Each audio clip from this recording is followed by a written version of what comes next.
I don't think so. I'll check in a second though.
Ah, I've been expecting you.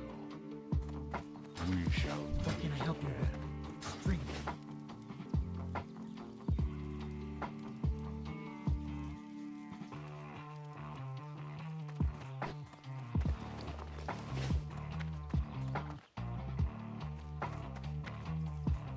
How you doing, man? Stay away from me.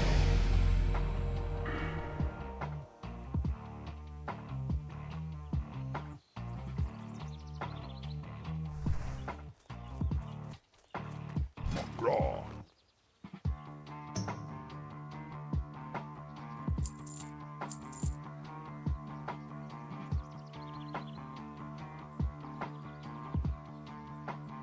For the Horde. Well met.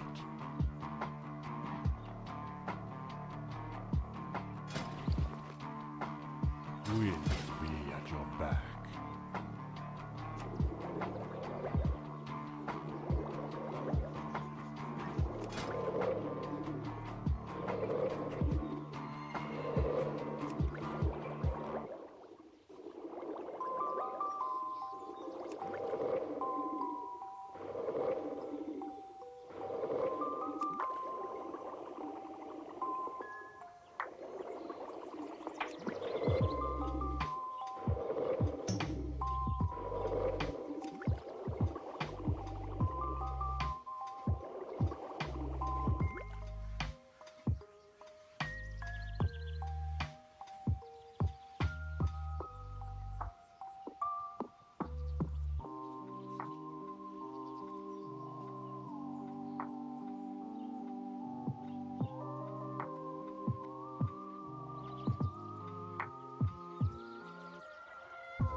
What can I help you with?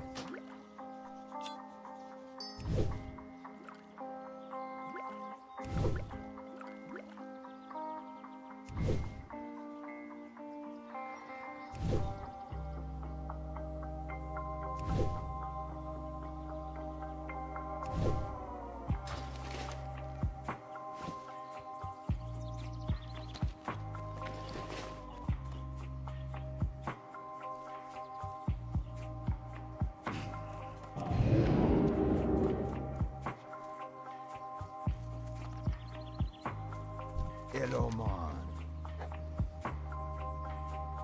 Later.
I didn't realize I had to do them in the right order.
What is it?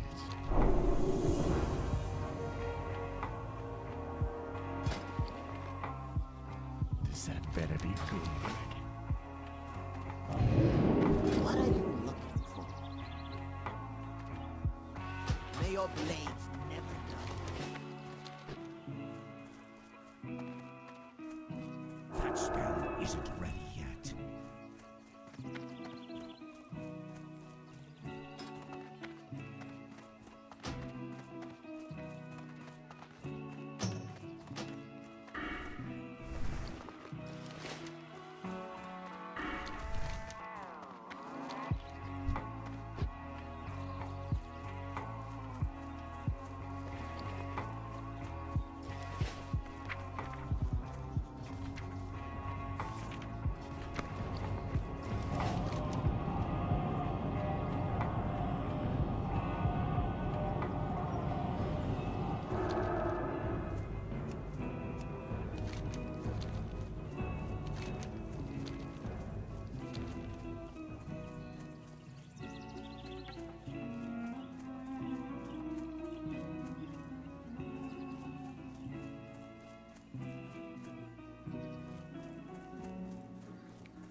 Still charging.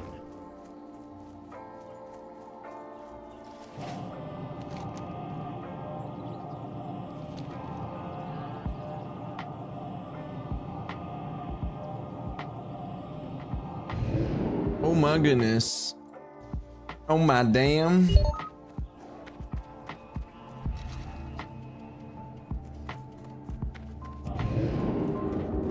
What would you ask of death? Victory.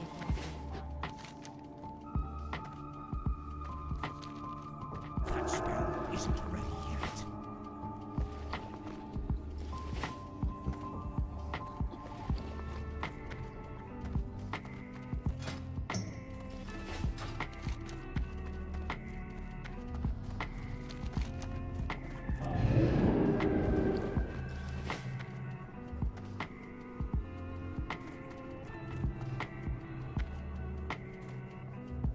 I can't cast that yet.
Speak quickly.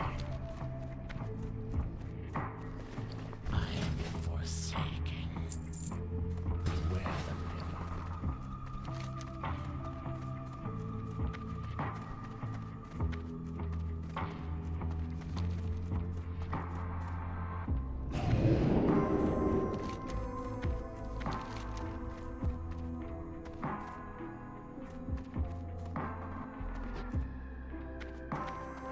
Wonder where to find Vorel's wedding ring.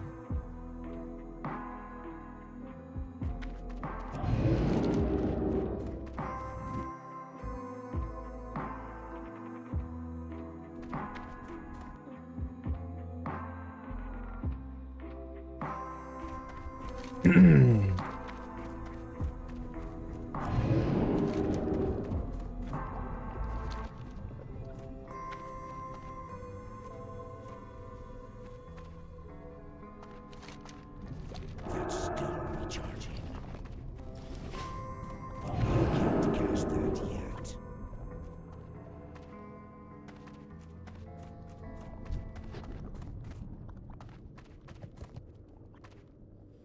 What is it?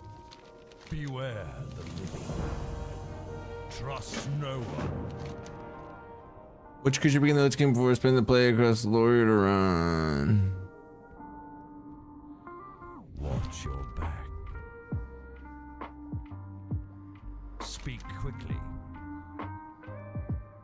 Oh. Farewell.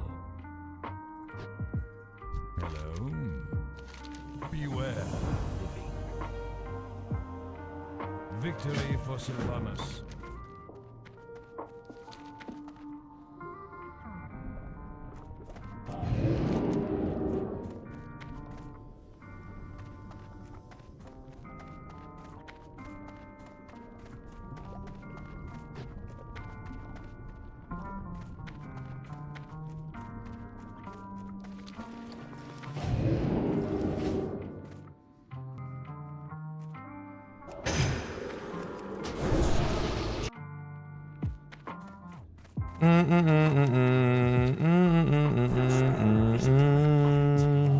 Can't cast that yet.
That spell isn't ready yet. That's still recharging.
What is it?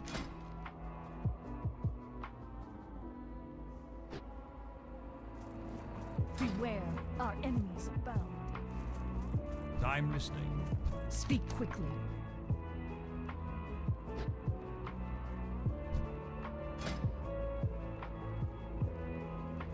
Goodbye. What now?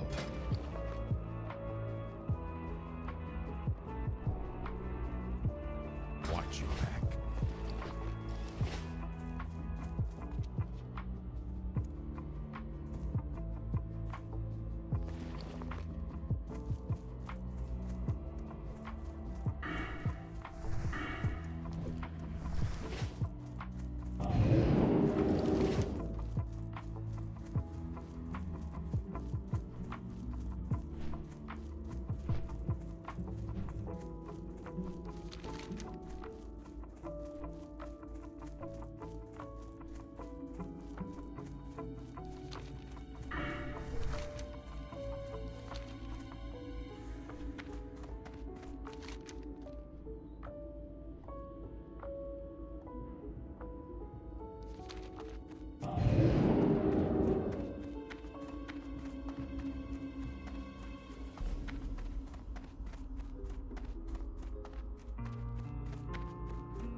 quite cast that yet.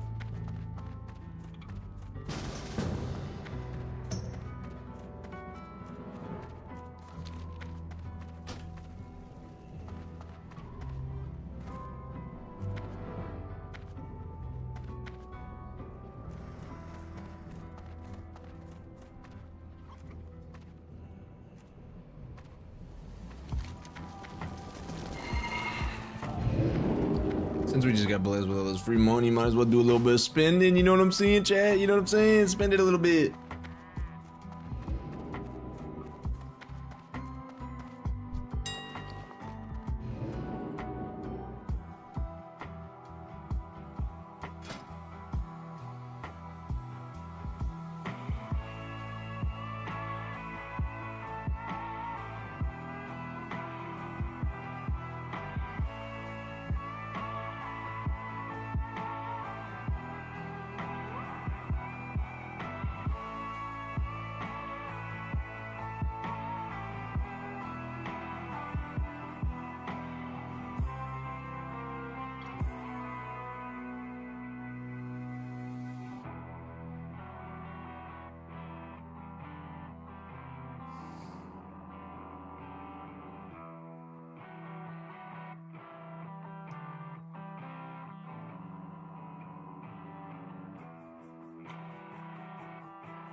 That's still recharging.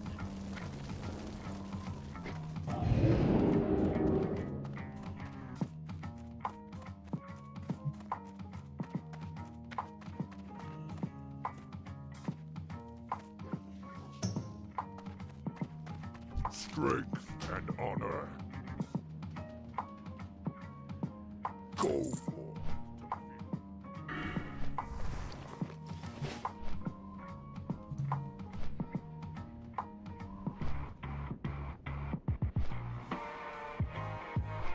Bite my lip and close my eyes.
Yeah, King of the Hill? You wanna watch King of the Hill? Okay. Let me get to the safe spot real quick. Actually, I'm kind of already at a safe spot, so I'll go now. That spell isn't ready yet.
What is the move now?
Hmm.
Greetings. Farewell. Be careful. Go with honor, friend.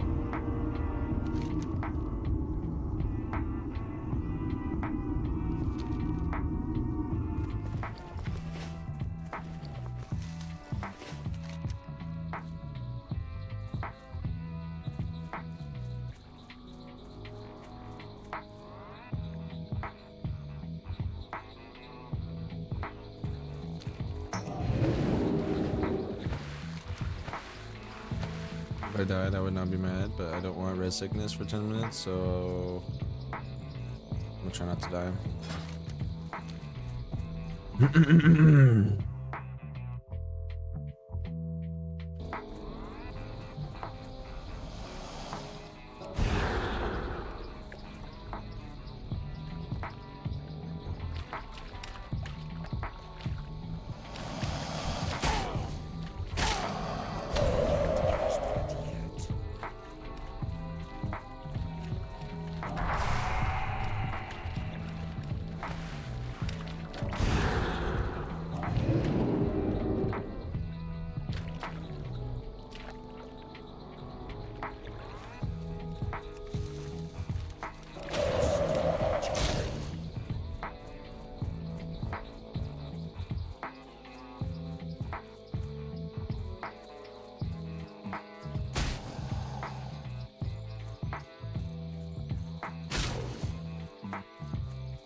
That spell isn't ready yet.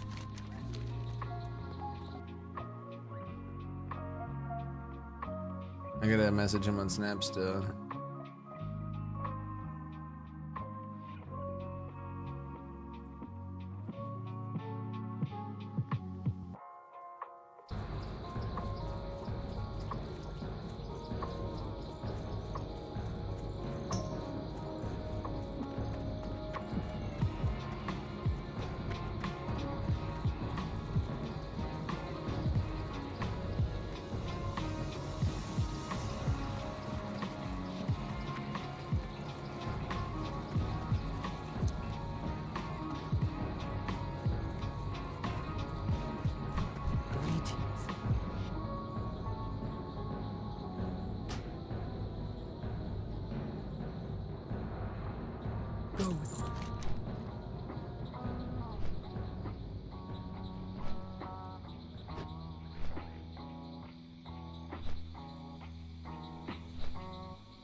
I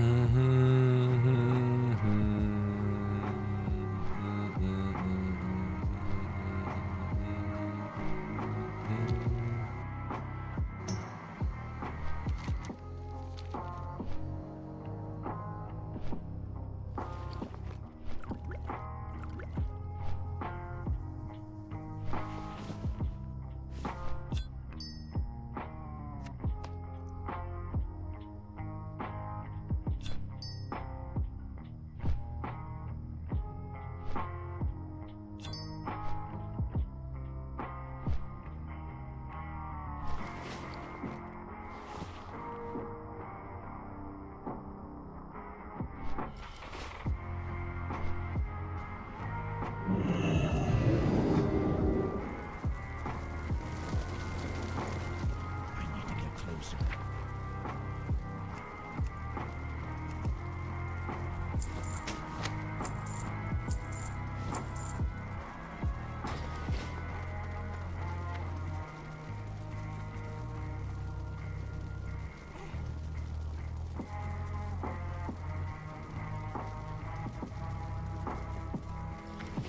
What brings you here?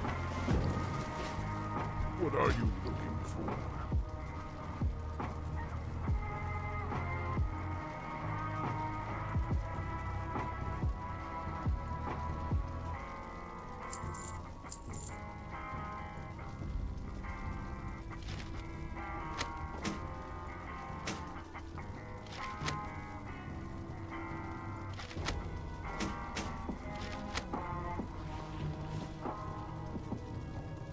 For the Horde.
What brings you here?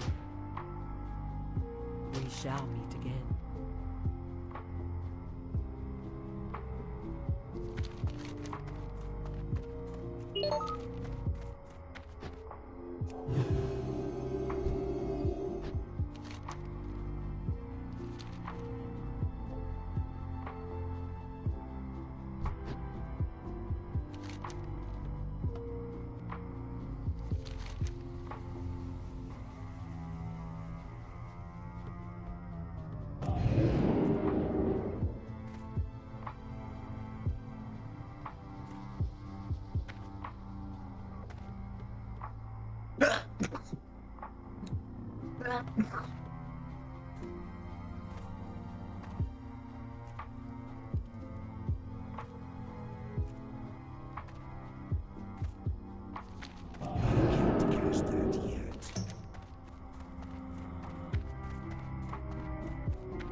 was super annoying.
Maybe I should have went the other way.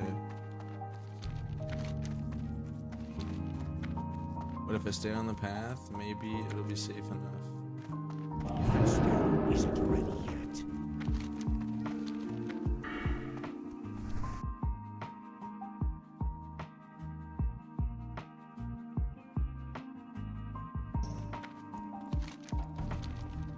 It's still charging.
friend.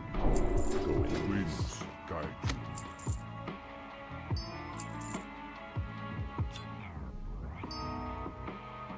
Walk with the earth, mother. I have just the thing for you.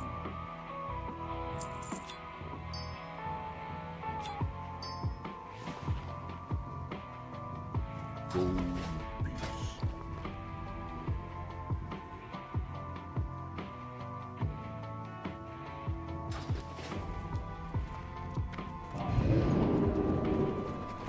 How may I aid you?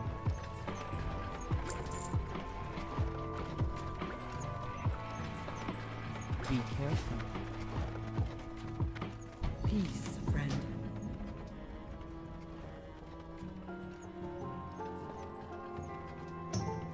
Winds be.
Yep.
of Warcraft's history as we dive into the lore of Desolace. On the western coast of Kalimdor lies a vast, desolate region that was once a lush, fertile grassland where the Tauren lived in harmony for generations. However, as we now know, Desolace is far from the peaceful landscape it once was. A single pivotal event turned this beautiful area into a grey, rocky wasteland now scattered with the bones of the creatures that once called it home. In this story, we'll delve into the history of Desolace and explore the events that led to its transformation. To understand the lore of Desolace, it's essential to first explore the history of those who once called this sacred land home. Around 12,000 years ago, before the War of the Ancients and the Great Sundering, when Kalimdor was a single supercontinent, an ancient race known as the Yongle roamed central Kalimdor. They lived in harmony with nature under the guidance of the demigod Cenarius. However, the Yongle eventually grew frustrated with sharing their hunting grounds with the nearby trolls, and against Cenarius' wishes, they ventured south in search of new territory. They soon encountered the borders of the Mogu Empire, where the emperor at the time, Kiang the Merciless, enslaved the Yongle. His flesh shapers enhanced the Yongle's strength and intelligence. For generations, the Yongle endured harsh conditions until they joined other enslaved races in a rebellion that ultimately overthrew the empire. Although they regained their freedom, much of the Yongle's culture was lost due to strict Mogu laws that prevented them from preserving their storytelling traditions. Some Yongle clung to fragmented myths of the benevolent Cenarius, while others sought to abandon their past and carve out a new destiny. As tensions grew, many Yongle journeyed north, aiming to return to a life in harmony with nature. Those nomadic tribes eventually settled in the frozen lands near the Storm Peaks, where proximity to Titan-forged machinery gradually transformed them into the Tonka. Another group remained near the Vale of Eternal Blossoms, but due to ongoing conflicts with other liberated slave races, they eventually settled in the lands west of the Serpent's Spine Wall. And a third group returned to central Kalimdor, where they were reunited with Cenarius. Those who studied under Cenarius learned the druidic magic of the natural world, while others mastered shamanic powers. Over time, the energies radiating from the Well of Eternity, a lake of arcane power formed from Azeroth's world soul, warped the central Yongle into a new subspecies known as the Tauren.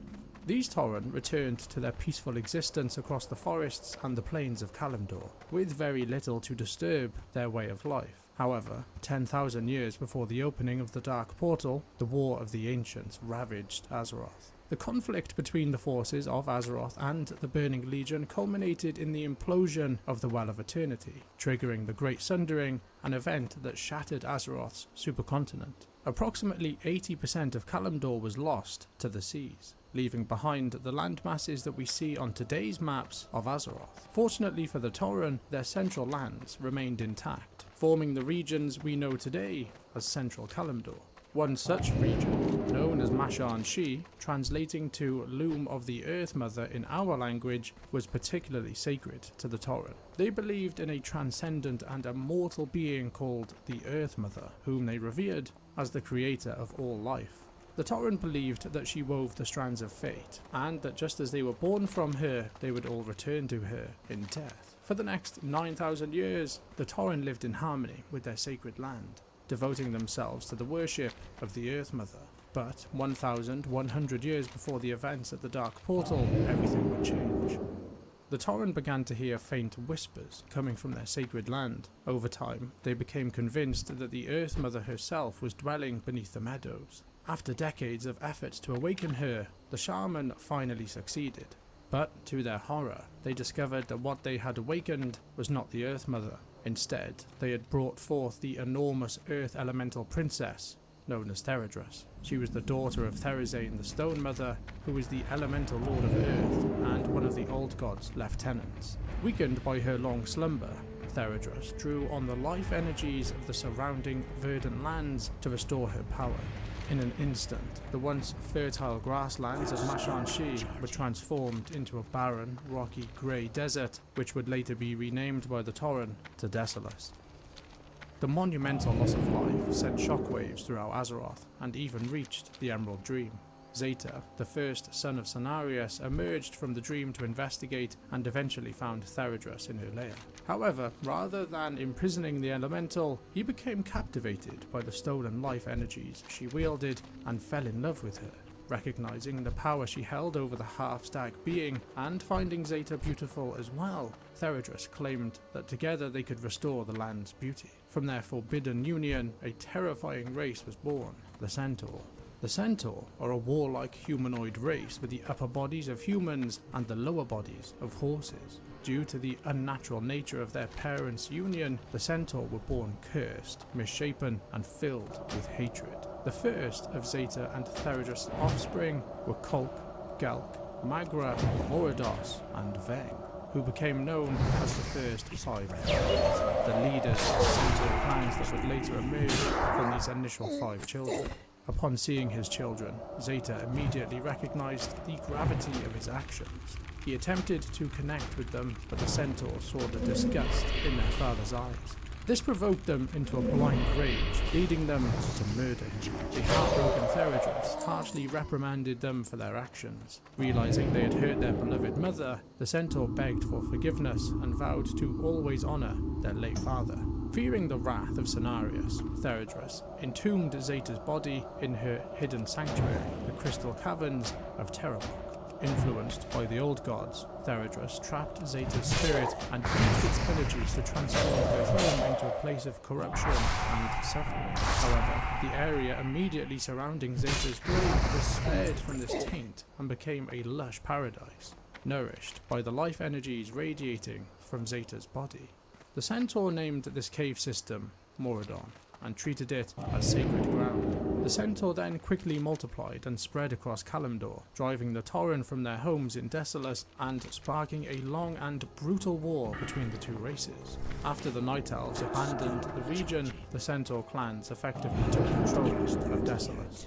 As the 5 Centaur clans continued to assert their dominance over central Kalimdor, they began to rise in power. The Kolkar clan, founded by Kolk, the first of the Centaur Khans, established Kolkar village in Desolace. Reports also indicate they have additional settlements in Desolace, as well as in the Barrens and Kolkar Crag in southern Durotar. The Gelkis clan, founded by Gelk, the second of the Centaur Khans, made their home in the southernmost parts of Desolace by founding Gelkis village. They are mortal enemies of the Magram clan, a neighbouring tribe we're going to discuss next. The Magram clan, founded by Magra, the third Centaur Khan, established Magram village, and the history books tell us that they were in constant conflict with the Gelkis clan, battling for control over southern Desolace. The Moradine clan, or simply the Moradites, were founded by Moridos, the fourth Centaur Khan. They settled in the Valley of Spears, which also serves as the entrance to the Moradon caves. Finally, the Galak, founded by Veng, the fifth Centaur Khan, established a presence in Desolace, but also expanded to other regions like Mulgore and Thousand Needles. Their base of operations in Thousand Needles was known as Camp Ethel. Turning our focus back to the cave system of Moradon, the Centaur clans protected this place with their lives. Only the most devout among them, spirits, sacred priests, and priestesses, were permitted to enter its holy halls. The subterranean tunnels were populated by the ghosts of the first Khans and Theridrus' elemental minions. The caverns were also known for their prized crystals, which could be used as powerful reagents for arcane magic. The Satyr Lord Viletongue and his putridus followers, agents of the Burning Legion, ventured into Moradon after learning of its corruption. Viletongue gained Theridrus' trust by creating various minions for her, such as Noxion and Razorlash, who collaborated to taint parts of the complex that had not yet succumbed to the princess's influence. At one point, Zeta's nephew, Celebrus, and his dryad sisters travelled to Moradon, hoping to free their uncle's spirit, but instead they became corrupted as well by the dark energies of the caverns. Desolace and the caverns of Moradon remained in this blighted state for several hundred years, all the way up until one fateful event that altered the course of Azeroth's history forever, the opening of the Dark Portal. The newly emerged Centaur civilization quickly became sworn enemies of the native Tauren, with both races locked in constant conflict over the sacred lands of central Kalimdor. For over 1,000 years, the Tauren and the Centaur were at war. According to Tauren mythology, the Centaur emerged like a plague from the black lands of the west, driving the Tauren out of their ancestral home and forcing them to roam the plains of the Barrens as nomads. The Centaur relentlessly terrorized central Kalimdor, raiding the settlements of other indigenous peoples, such as the Quillball. They hunted the Tauren for sport and launched frequent attacks on them. These unprovoked assaults took a heavy toll on both sides, as the Tauren fiercely defended themselves, making the Centaur pay dearly for every attack. However, the Tauren, who had no love for war, would often choose to find a new home rather to sacrifice their lives whenever the Centaur attacked. As a result, they lived in a constant state of upheaval. But as mentioned earlier, everything changed with the opening of the Dark Portal. Without diving into the details surrounding the portal, in the defined Year Zero, the Orcish Horde invaded Azeroth through the Dark Portal. 20 years later, the Orcs, having formed what became known as the New Horde, were led by Thrall and were on a voyage across the Great Sea to the lands of Kalimdor, guided by a mysterious prophet. When Thrall and his Horde forces first arrived on the shores of Kalimdor, they were taken aback by the brutality of these mysterious beings, known as the Centaurs. Disturbed by the way these creatures were treating the Tauren, Thrall decided to intervene and battle a group of Centaurs attacking the Tauren. Observing from a distance was Cairn Bloodhoof, the legendary chieftain of the Bloodhoof tribe. Cairn had been struggling to protect his people from the dominant Centaur clans and sought to establish a home for all Tauren tribes in the peaceful land of Morgul. Impressed by Thrall's fierce yet honourable actions, Cairn offered to help him discover the destiny of his people. Thrall informed Cairn of the Centaur army he had seen advancing to the north, prompting them to depart quickly as Cairn realised his village was in danger. Thrall's forces followed the Tauren back to the village, where they successfully defended it from a Centaur attack. With Centaurs having driven off almost all of the wildlife in the region, the Bloodhoof tribe faced the prospect of starvation unless they abandoned their home and travelled to Morgul. Cairn agreed to reveal the location of the Oracle in exchange for Thrall's protection during the journey to Morgul. Thrall agreed to these terms and aided the Tauren on their long journey, defending them and their lumbering Kodo beasts from marauding Centaur. Cairn then told Thrall about the mystical Oracle of Stone Talon Peak. Thrall, grateful for the new friendship he had forged in this foreign land, thanked Cairn, and they parted ways as allies.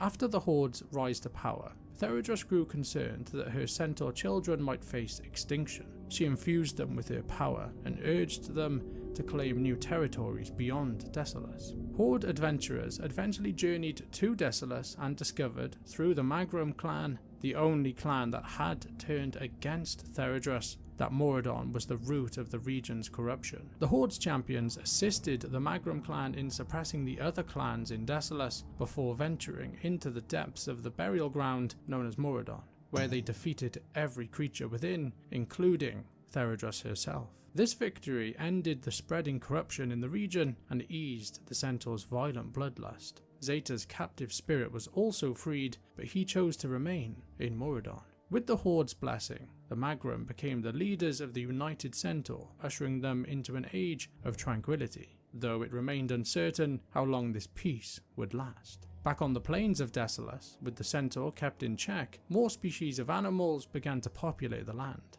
Over time, and after the Third War, more factions established themselves in Desolace. Recently, the Horde, the Alliance, the Burning Blade, the Cenarian Circle, Satyrs and the Naga have all set up posts in this desolate region.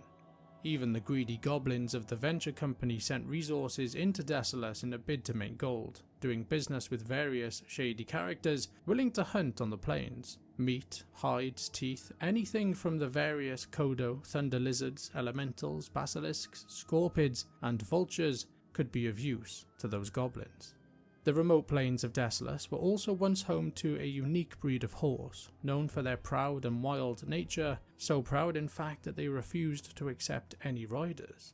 It was this very defiance that caught the attention of the elders of the Orcish Shadow Council. Sometime after the opening of the Dark Portal and the Orcish Horde's invasion of Azeroth, a group of mortal warlocks, servants of the Burning Legion, sought to bind these majestic steeds to their will through dark and twisted rituals. Rituals so horrific that only the most depraved warlocks dared to perform them. Though these newly christened fell steeds retain their powerful forms, they have been corrupted by infernal energies, now treading flames and breathing fire. Amid the various factions vying for control, Desolace remained in this state for the next 3 years. As the forces of Azeroth ventured to Outland and then to Northrend, ultimately returning victorious over the Lich King, Desolace seemed frozen in time, yet beneath its barren meadows, unrest quietly simmered. Just before Deathwing's return triggered the cataclysm across Azeroth, the world experienced a period known as the Elemental Unrest, during which elemental forces began invading the surface of Azeroth. During this time, the fearsome Earth Elemental Theridrus returned, now known as Crown Princess Theridrus, serving as one of 4 lieutenants assisting Cho'Gall and his Twilight's Hammer cult. Despite Cho'Gall's urging, she refused to leave Terramok, which she considered her home as it held the remains of her beloved Zeta. While she chose to remain there, she agreed to aid the Twilight's Hammer by sending earthquakes to the surface, reveling in the chaos and destruction they caused. Ultimately, the forces of King Magni Bronzebeard and Garrosh Hellscream entered Moradon and defeated the princess once again. During the Cataclysm, Desolace was one of the regions hit particularly hard by the widespread destruction. A small area known as the Kodo Graveyard collapsed into a deep chasm that now stretches from the graveyard to the western shore. Remarkably though, one half of the graveyard transformed into a lush and green landscape. This change was partly caused by the Cenarian Wildlands, a central area in Desolace where a flood of water caused by the Cataclysm revitalized the previously barren land, creating a vibrant grassland with a forested grove at its heart. At the center of this grove stands Karnam's Glade, a brightly lit shrine featuring Night Elf architecture. This area now offers a glimpse of what this region might have been like before Theridrus was accidentally summoned all those years ago. However, these sudden changes to the environment did not go as smoothly as the Cenarian Circle had hoped. Uprooted lashes now roam the eastern and the southern areas, disrupting the new growth, while air elementals hinder further expansion into the western desert. Despite these challenges, the local wildlife has adapted to their transformed surroundings in strange and intriguing ways. Along the coast, new islands were pushed up from beneath the ocean, now occupied by Naga and giants. In the northern part of the region, some of the hillside around the Valley of Spears collapsed into the sea. Despite these shifts, the caverns of Moradon remained relatively unchanged, right up until the forces of evil across Azeroth struck once more. After the Cataclysm, another powerful elemental emerged in Moradon, known only as Aratas's father. This elemental appeared some time after the death of Princess Theridrus and believed that Azeroth's mortal races were responsible for the imbalance in nature that led to the Cataclysm. In response, he created a new powerful and pure race of Centaur called the Perfect Ones, and the aim was to unite the existing Centaur tribes, reclaim Azeroth from those who had defiled it, and usher in a new era where the Centaur would reign supreme, with High Khan Aratas as their ruler. Aratas referred to the Elemental as his father, and the other Perfect Ones as his brothers. He wielded a spear forged in Deepholm, imbued with his father's power. Unlike the brutish descendants of Zeta and Theridrus, the Perfect Ones were strong, majestic, and more capable of advanced combat tactics. They saw all other races, including the older breed of Centaur, as inferior, and believed they should be purged from the world. Aratas and his soldiers led war parties that attacked horde settlements across Kalimdor, capturing large numbers of orcs to use as slaves or food. These raids were intended to distract the Horde until Aratas's army and his elemental father were ready to invade and destroy Thunderbluff and Orgrimmar before continuing on their conquest across Azeroth. After learning of the Centaur threat, War Chief Garrosh Hellscream established a special force known as the Garrod Krah to counter it. This elite group, composed of the Horde's best fighters, was tasked with maintaining control during a time of starvation and chaos.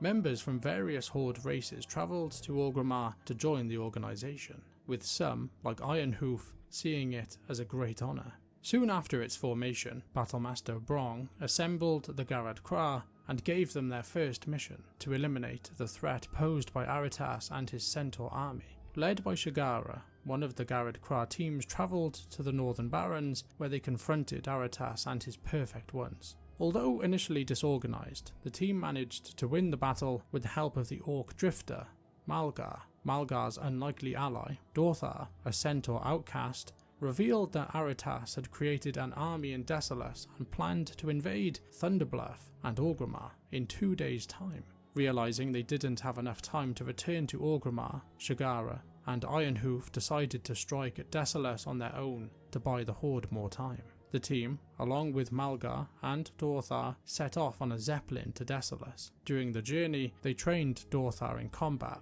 which helped unify the group. Upon arriving in Desolace, Shagara and Ironhoof devised a plan to kill Aratas, even if it meant sacrificing themselves. While Malgar and Dorthar freed the Orc slaves, the Garrod Krah confronted Aratas at the entrance to Moradon. The battle seemed lost until Malgar joined the fight, turning the tide. Aratas, realising Malgar was the group's linchpin, tried to kill him, but Radajin, one of the Garrod Krah, took the blow instead. Aratas then dragged the captive Shagara into Moradon, intending to sacrifice her to his elemental father. Despite Radajin's death, causing discord within the team, Malgar's determination to rescue Shagara inspired the others to follow him in. Inside Moradon, Aratas summoned his father, and while the Garrod Krah fought the elemental, Malgar and Shagara managed to kill Aratas. And then, using Aratas's spear, the elemental's only weakness, the team managed to destroy the creature. The Centaur took days to recover from Aratas's death, giving the Horde time to position their armies and dismantle the remaining Centaur forces. And since no Perfect Ones have been seen on the plains since, it is believed that they were all wiped out. The team returned to Orgrimmar with Malgar and Dorthar, who both subsequently joined the Garrod Krah. During the period surrounding the events of the Cataclysm, the Twilight's Hammer gained significant power as a nihilistic sect devoted to serving and worshipping the old gods, intent on bringing about the end of the world. They seized the ancient dwarven fortress of Grim Batol and the surrounding Twilight Islands, establishing it as their primary base under the leadership of the ogre mage, Cho'Gall. Cho'Gall was eventually defeated by the heroes of Azeroth, and with his death, the Twilight cult fell into disarray. In the aftermath, a mysterious figure known as the Twilight Father stepped in and took more of an active role in guiding the cult's activities. The Twilight Father dispatched a group of Twilight Dragons to a gathering of the 4 Dragonflights, with orders to destroy Ysera and corrupt the eggs of all the Dragonflights. Corielstras discovered the Twilight's Hammer deep within the Sanctum, where they were casting dark spells on dragon eggs. Upon confronting them, he realised their magic had mutated the hatchlings into twisted, chromatic dragons. As he touched one of the mutated hatchlings, the corruption spread to him as well. A dying cultist revealed to Corielstras that not only all of the eggs in the Sanctum had been infected, but every flight's eggs across all of the Sanctums were similarly tainted. As the corruption began to overtake him, Corielstras, thinking of his beloved queen one last time, summoned every ounce of his remaining life energy to link the portals of all of the Sanctums. He then unleashed a devastating explosion, destroying much of Wyrmrest Temple and obliterating himself along with the Sanctums. Thousands of corrupted eggs were annihilated in the blast. The Dragonflights were shocked by his death and apparent betrayal, but none were more devastated than Alexstrasza. Consumed by grief, she shattered the Wyrmrest Accord and withdrew to the centre of Desolace, awaiting death. Thrall tried to pull her out of her despair, but was unable to reach her. Later, during a battle above Wyrmrest Temple, Thrall had a near-death experience after a great fall. In a vision granted by the Spirit of Life, he learned the truth behind the actions of Corielstras. After the battle, Thrall shared this revelation with Alexstrasza, giving her a renewed resolve to fight on, determined that Coriolan's sacrifice would not be in vain. In the years following the Cataclysm, up to the present day, only 2 minor events have occurred in Desolace. The renowned Wavestrider ship made a voyage to the region to trade with the Grimtail clan of Gnolls, and also visit the secluded Flayer's Point. Later, after the campaign on Argus, Magni Bronzebeard travelled to Desolace to speak with the Centaur about the current state of Azeroth. Beyond these 2 events, the history of Desolace begins to fade, with this central Kalimdor region slowly slipping into obscurity. So the chapter on Desolace draws to a close, and whether the history books will once again open to continue its story remains uncertain. But, as always, there are empty pages in the library's books, waiting for new tales to be written. But until then, we must bid you farewell, and as always, may the light guide your path.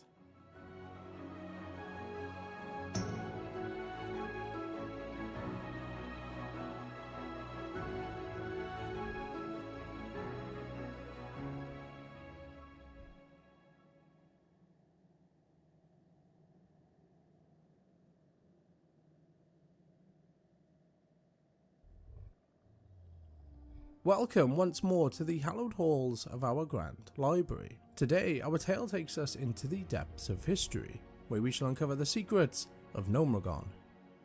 Nestled in the rocky foothills of Dunmora, just to the west of the majestic dwarven stronghold of Ironforge, lies a marvel of engineering, the subterranean city of Gnomeregan. This city stands as evidence of gnomish brilliance, ambition, and of course, ingenuity. However, as we delve into today's tale, we'll uncover that this grand history hasn't always been as glorious as it appears.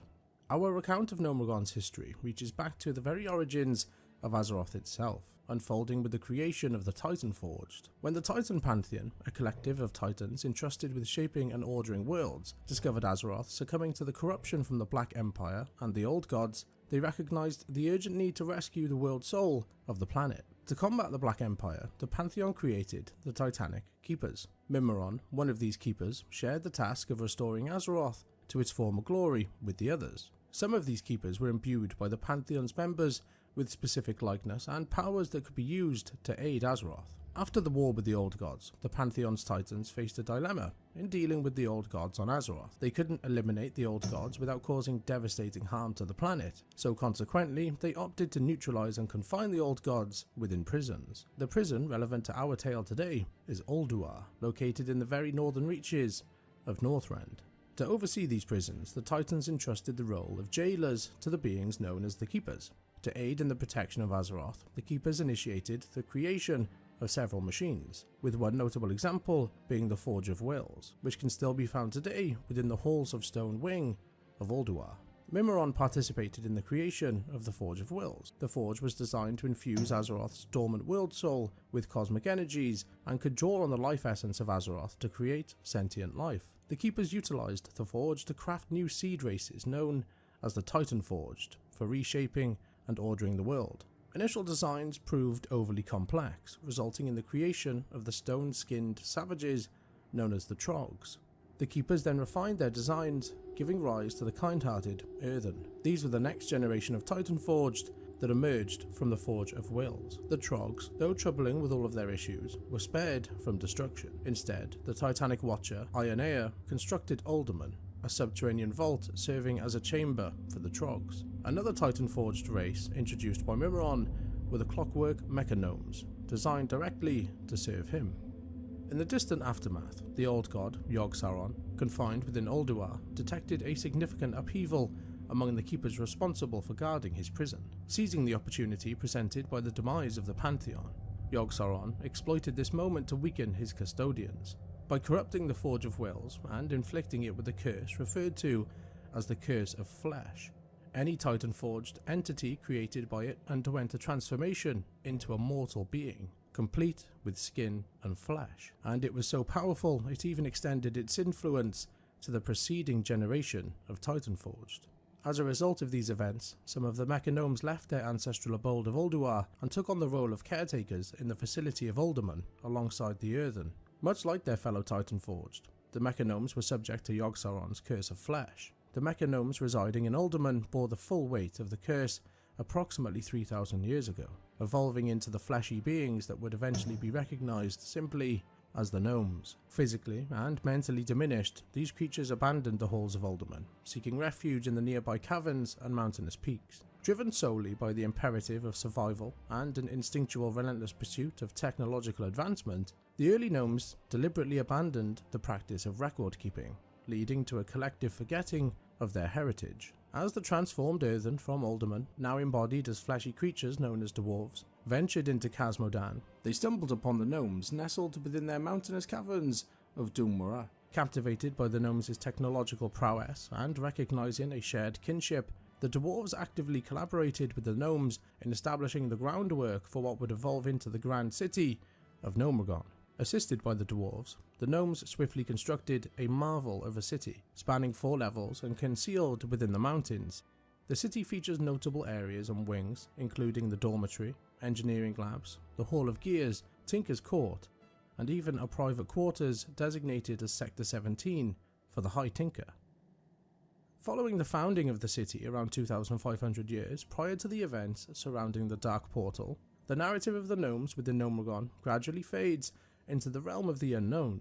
It was during these millennia their engineering skills rapidly advanced. During the onset of the First War, as the orcs from Draenor surged through the Dark Portal, human kingdoms, dwarves and gnomes forged an alliance to repel the invaders. In the early stages of the Second War, the Orcish horde advanced into Casmodan, prompting the dwarves and the gnomes to reallocate all of their energy in resisting the Orcish onslaught. Despite the horde besieging both Ironforge and Gnomeregan, the gnomes' inventive booby traps and explosives thwarted the invaders. Gnomeregan, fortified by an impenetrable iron gate, withstood the relentless siege. Frustrated by the lack of progress, Horde War Chief Orgrim Doomhammer diverted the main army northward to Lordaeron, leaving Kilrog Deadeye and the Bleeding Hollow clan to maintain a blockade on Gnomeregan and Ironforge. The defenders held their ground long enough for Supreme Commander Anduin Lothar to liberate them from the rear.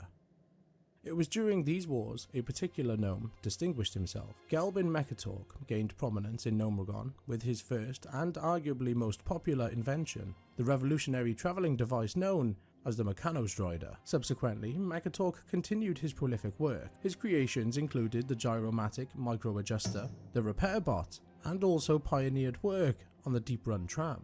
Before the onset of the Third War, the Gnomish electorate elected Mekkatork as their High Tinker, acknowledging his various technological triumphs and their positive impact on the Gnomish race. For many gnomes, he became a role model embodying the qualities the gnomes sought in a High Tinker. Mekkatork's lifelong close friend, Sicko Thermoplug, also ascended through the ranks of the gnomes, mirroring Mekkatork's rise. Gaining favour among the intellectual elite, Thermoplug eventually secured the position of chief advisor to his friend, the High Tinker, a brooding yet imaginative engineer. Thermoplug served as Mekkatork's advisor for many years. Mekkatork's and Thermoplug's friendship, however, was overshadowed by jealousy. Unbeknownst to Mekkatork, Thermoplug believed he was the true heir, so to speak, to the Gnomish throne, and was convinced that he deserved the position of High Tinker, a fact that would later play a crucial role in the tale of Gnomeregan.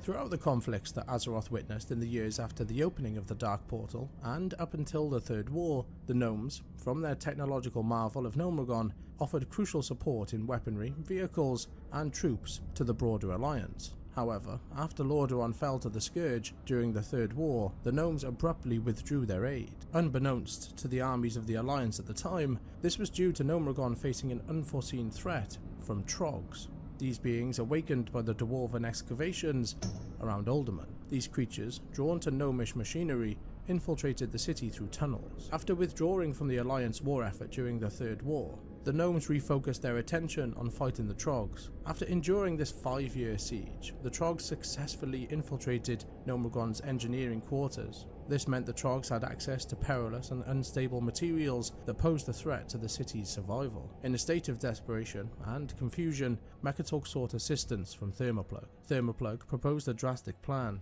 detonate a bomb to release lethal radioactive gas into the invaded sections of the city. He presented falsified data to Mekkatork, misleading him about the gas's behaviour, claiming it would only affect the Trogs in the lower city while leaving the gnomes unharmed in the upper urban tunnels, where they were supposedly protected by the clean wind domicilic air filters. Facing limited alternatives and reluctant to seek help from the Alliance, who were in the throes of the Third War, Mekatork reluctantly agreed to Thermoplug's scheme, perceiving it as a way to end the invasion. When the bomb detonated, the gas spread throughout the entire city, just as Thermoplug had envisioned. However, the reality surpassed his expectations. While the gas did kill some trogs, it proved devastating to the gnomes as well. Instead of remaining unharmed, many gnomes waiting in their homes perished as the toxic clouds passed through the filters. The gas's potency exceeded Thermoplug's calculations, resulting in the death of nearly 80% of the gnomish population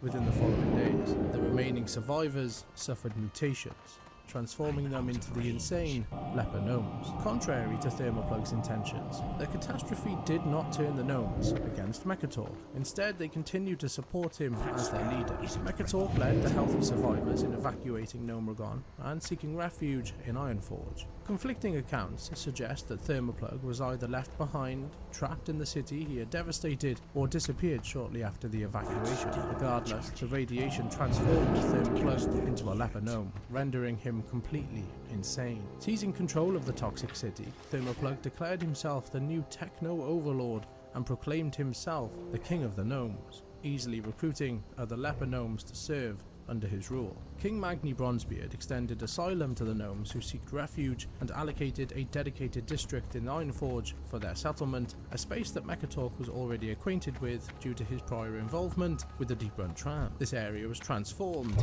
into Tinkertown. It was only upon reflection that Mekatork fully grasped the extent of his old friend's madness after the evacuation. As revelations about Thermoplug's deceitful schemes gradually came to light, it was rumoured that Mekatork's once trusted advisor, Thermoplug, had been corrupted by greed and the desire to become king of the gnomes, and ultimately betrayed his people by allowing the Trog invasion to happen. Thermoplug ruled over Gnomeregan from the Tinker's Court, piloting a colossal, cauldron-shaped prototype armor suit. Surrounded by deranged leper gnomes and Trog minions, he defended his reign against any surface intrusion with ruthless intelligence. Despite his continual production of new inventions, Thermoplug's impatience persisted. Each creation was swiftly deployed without thorough safety and effectiveness testing. The Electrocutioner 6000, his initial venture into harnessing electricity as a weapon via a supercharged mechanotank, resulted in the survival of only one pilot. Alongside this, safeguarding the blueprints to a new super rig in the Tinker's Court safe, Thermoplug maintained connections with the Dark Iron clan, evident through the presence of the Dark Iron agents and the Dark Iron ambassador in Gnomeregan. The Dark Irons collaborated in the creation of the mentioned rig. Indications also suggest that Thermoplug might have been researching a cure for the leper gnome's condition. The burden of guilt and grief over Gnomeregan's loss weighed heavily on Mekatork. However, the most profound struggle stemmed from the bewilderment surrounding his old friend's betrayal. Gnomes, as a race, had always relied on each other, making it inconceivable for a gnome to harm his own kind in the pursuit of power. Fueled by fury, Mekatork ordered Thermoplug's demise. A group of heroes embarked on the mission and were sent into the depths of Gnomeregan to slay Thermoplug. They eventually returned with a tale of victory. However, upon closer scrutiny, Mekatork deduced that the mechanized overlord defeated in the city depths was likely a cleverly engineered copy of Thermoplug, and that the real Thermoplug was still alive. Realizing that overcoming his nemesis required a more robust strategy, Mekatork diligently worked on plans to reclaim his city. His relentless brainstorming led to the formulation of Operation Gnomeregan, a brilliant, multi-phased assault plan crafted to liberate the gnomes. Hey, what's up, Mr. Duck? Dude, I'm sorry to hear that. Why are you saying that one, man? Was it weather related or something different? Resourceful members like Doc Cogspin, Captain Tread Spark Nozzle, and Drill Sergeant Steamcrank oversaw preparations and fine-tuned new technology crucial for the offensive. Oh man, this dude's still talking. I don't have my headphones on. I'm just getting ready to go. Chill with Queen for a little bit.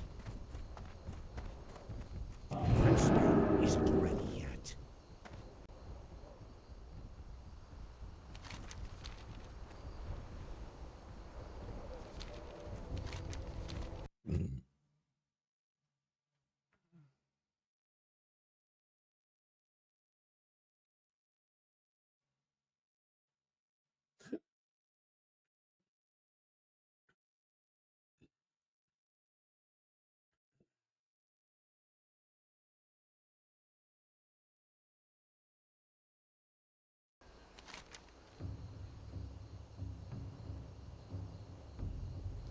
You broke your ankle today. No, dude. Holy moly. I'm sorry to hear that. That sounds awful.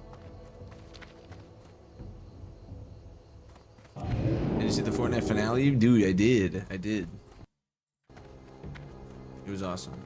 1 second. I'll be right back. I'll be right back.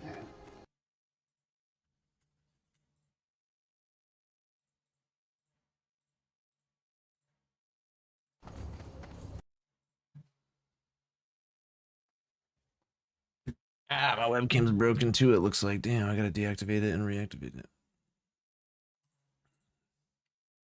There we go.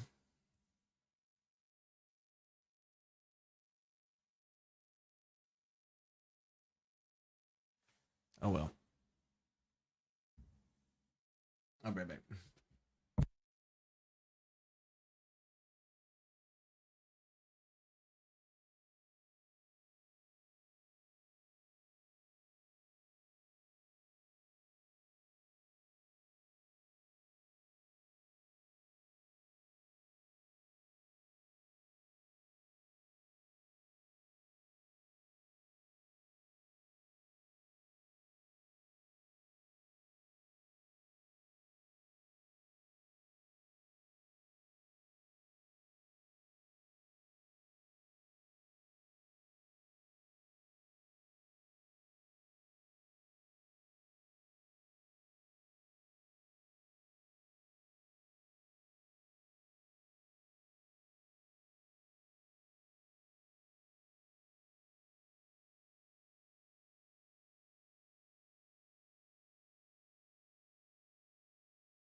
Dang, honey, that salmon was so good.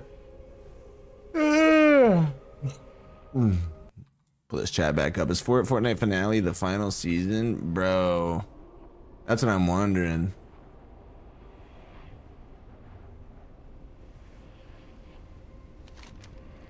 Really? It was PvP, so it wasn't a pat that got me. It was some PvP. Level 36 gnome. Okay. I can remember that.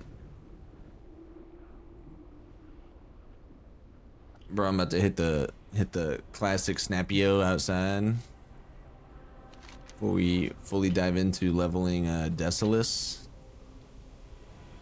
Because you know this is about to be some super OG stuff right here. I've never leveled here. Look at this wizard hat I fucking got. Look at this fucking wizard hat, bro.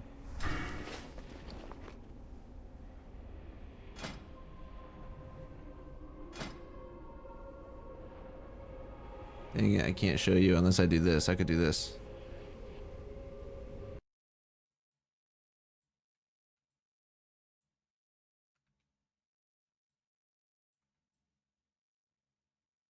Look at that wizard hat right there.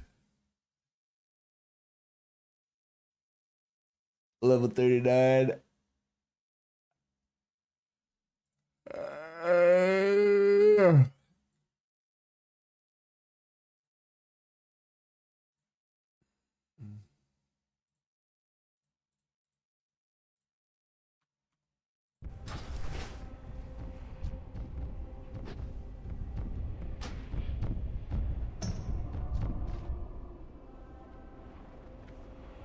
35 Night Elf Hunter, dude. I should wait for him. What do you think? Should I camp out for him?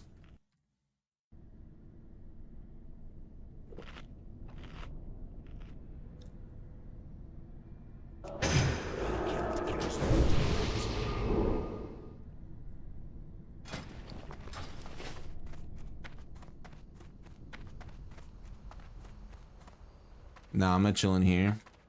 Hopefully no one comes to get me.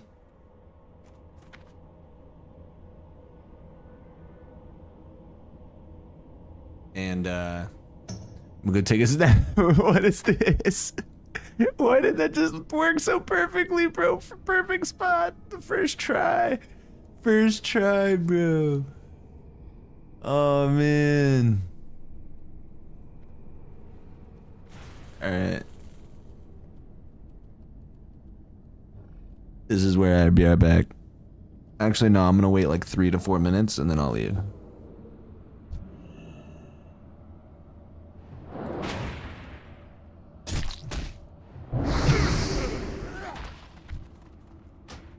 That's so cringe, bro. Now there's 3 of them there. I'll just stay here though, because I just need to stay here. They ruined it.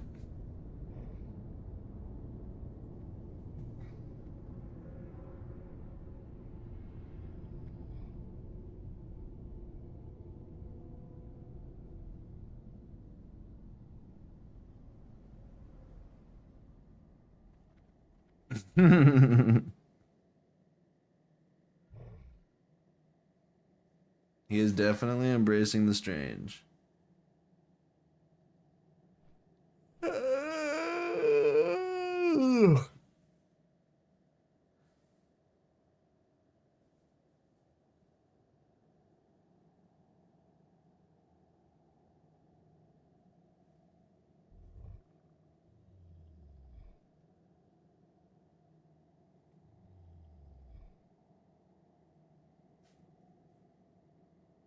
Ah, 5 minutes until release.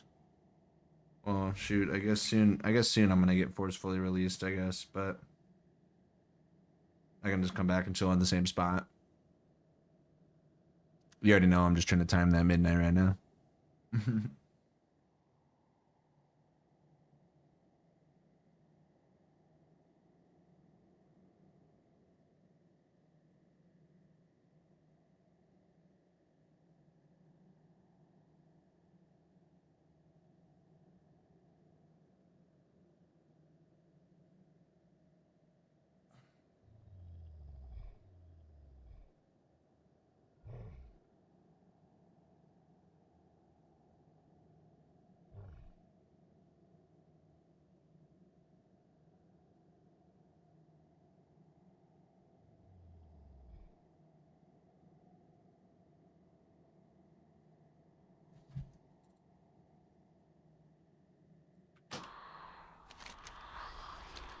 Yeah, I'm gonna make this run now. Might as well.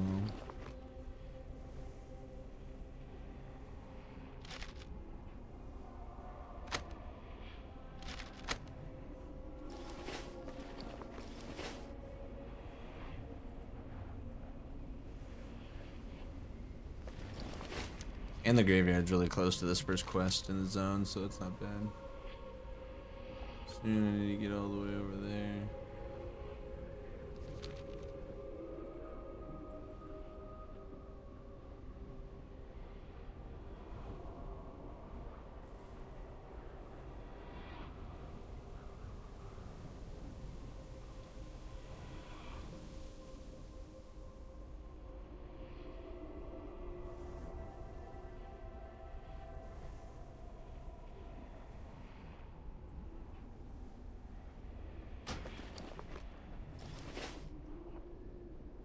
What a bunch of freaking nerds, dude.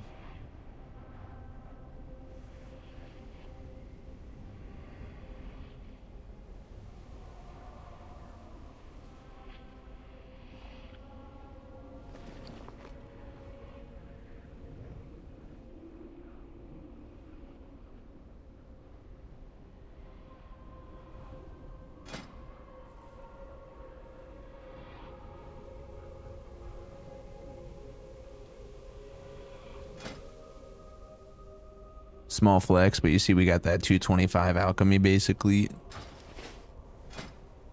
We got that 225 herbalism, and we got that 225 first aid. And we're just now hitting level 35 Desalisk. Discalus. Be ready, man.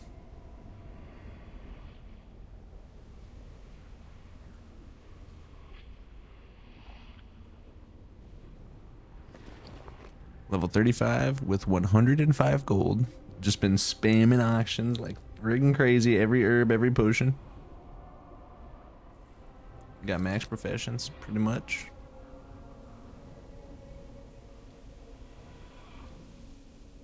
Ready to go.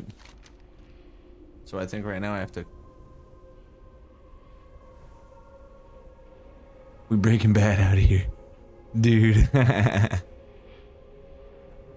I think the plan is to complete Desolace, because we already completed, you know, 1,000 Needles.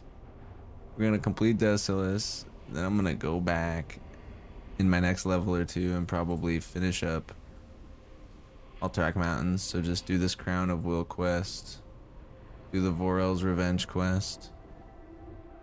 What else is there? Lord Aladin Paranoid, can do that one. And then we'll head down over here. Grab the Stromguard Keep thing. And then after that, we might be good to go to Badlands. If we're over 40. No, we'll save that for level 40. But yeah, I'll be right back.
I'm in.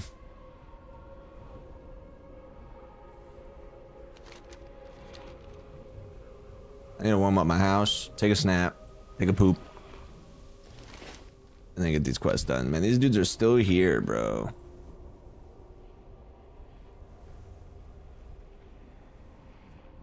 Well, at least one of them is.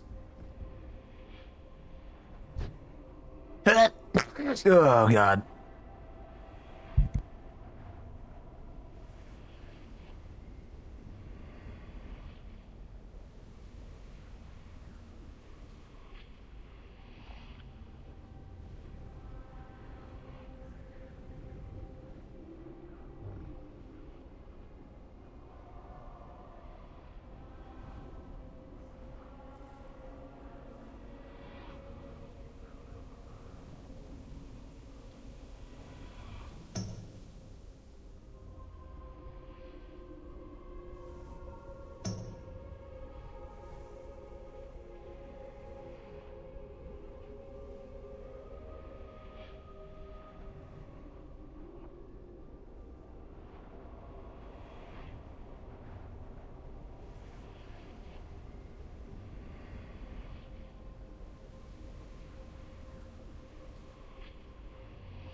Am I still here? I'm not DC'd. Bless thee. He heard me sneezing. Come on.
Damn, I really just pulled that off, dude, so cleanly. I'm gonna tell my guild, we back.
Where's my juice?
Alright, man.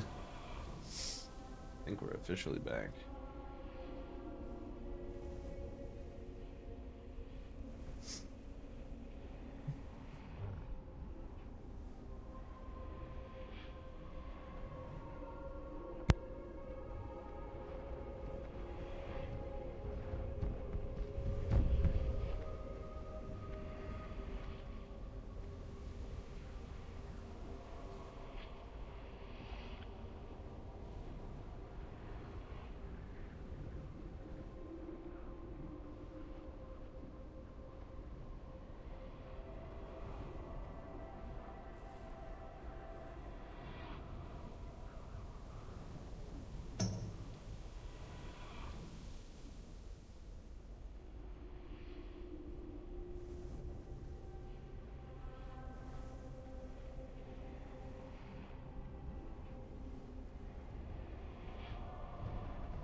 We never left his Shonies.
Honey, do you have a water? Do you have water?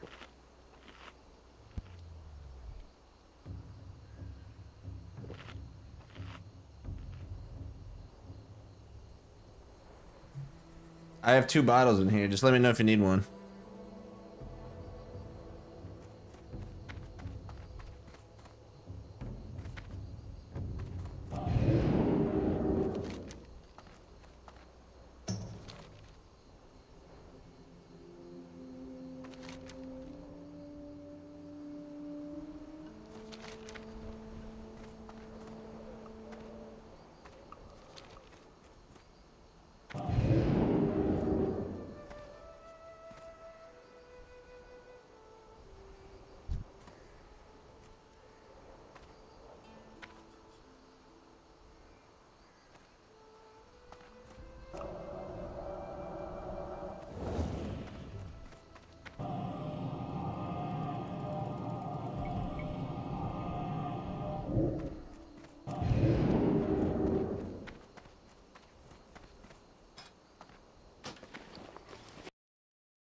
Tons of money. Tons of money coming in the mail.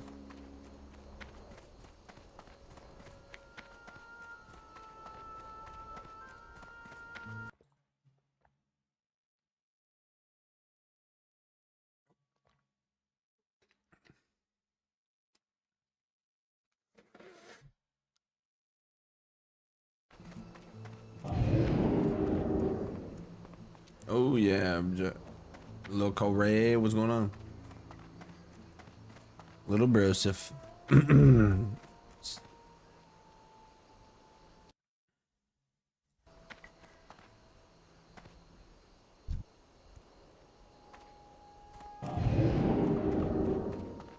can't use that item yet. What?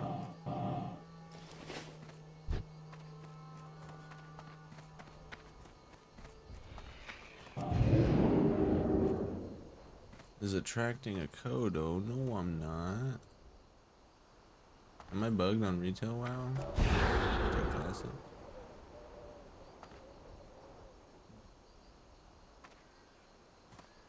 And I noticed I only have 1 out of 5 right now. Still recharging. I have to go talk to it.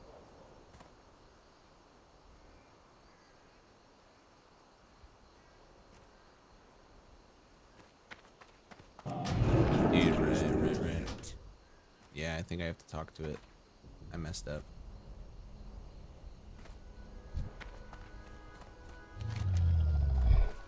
There we go. Damn, does that Dakota talk to me? Why? Why is it that small creatures such as goblins are always fascinated with larger creatures? Dang, he's spitting them bars, bro.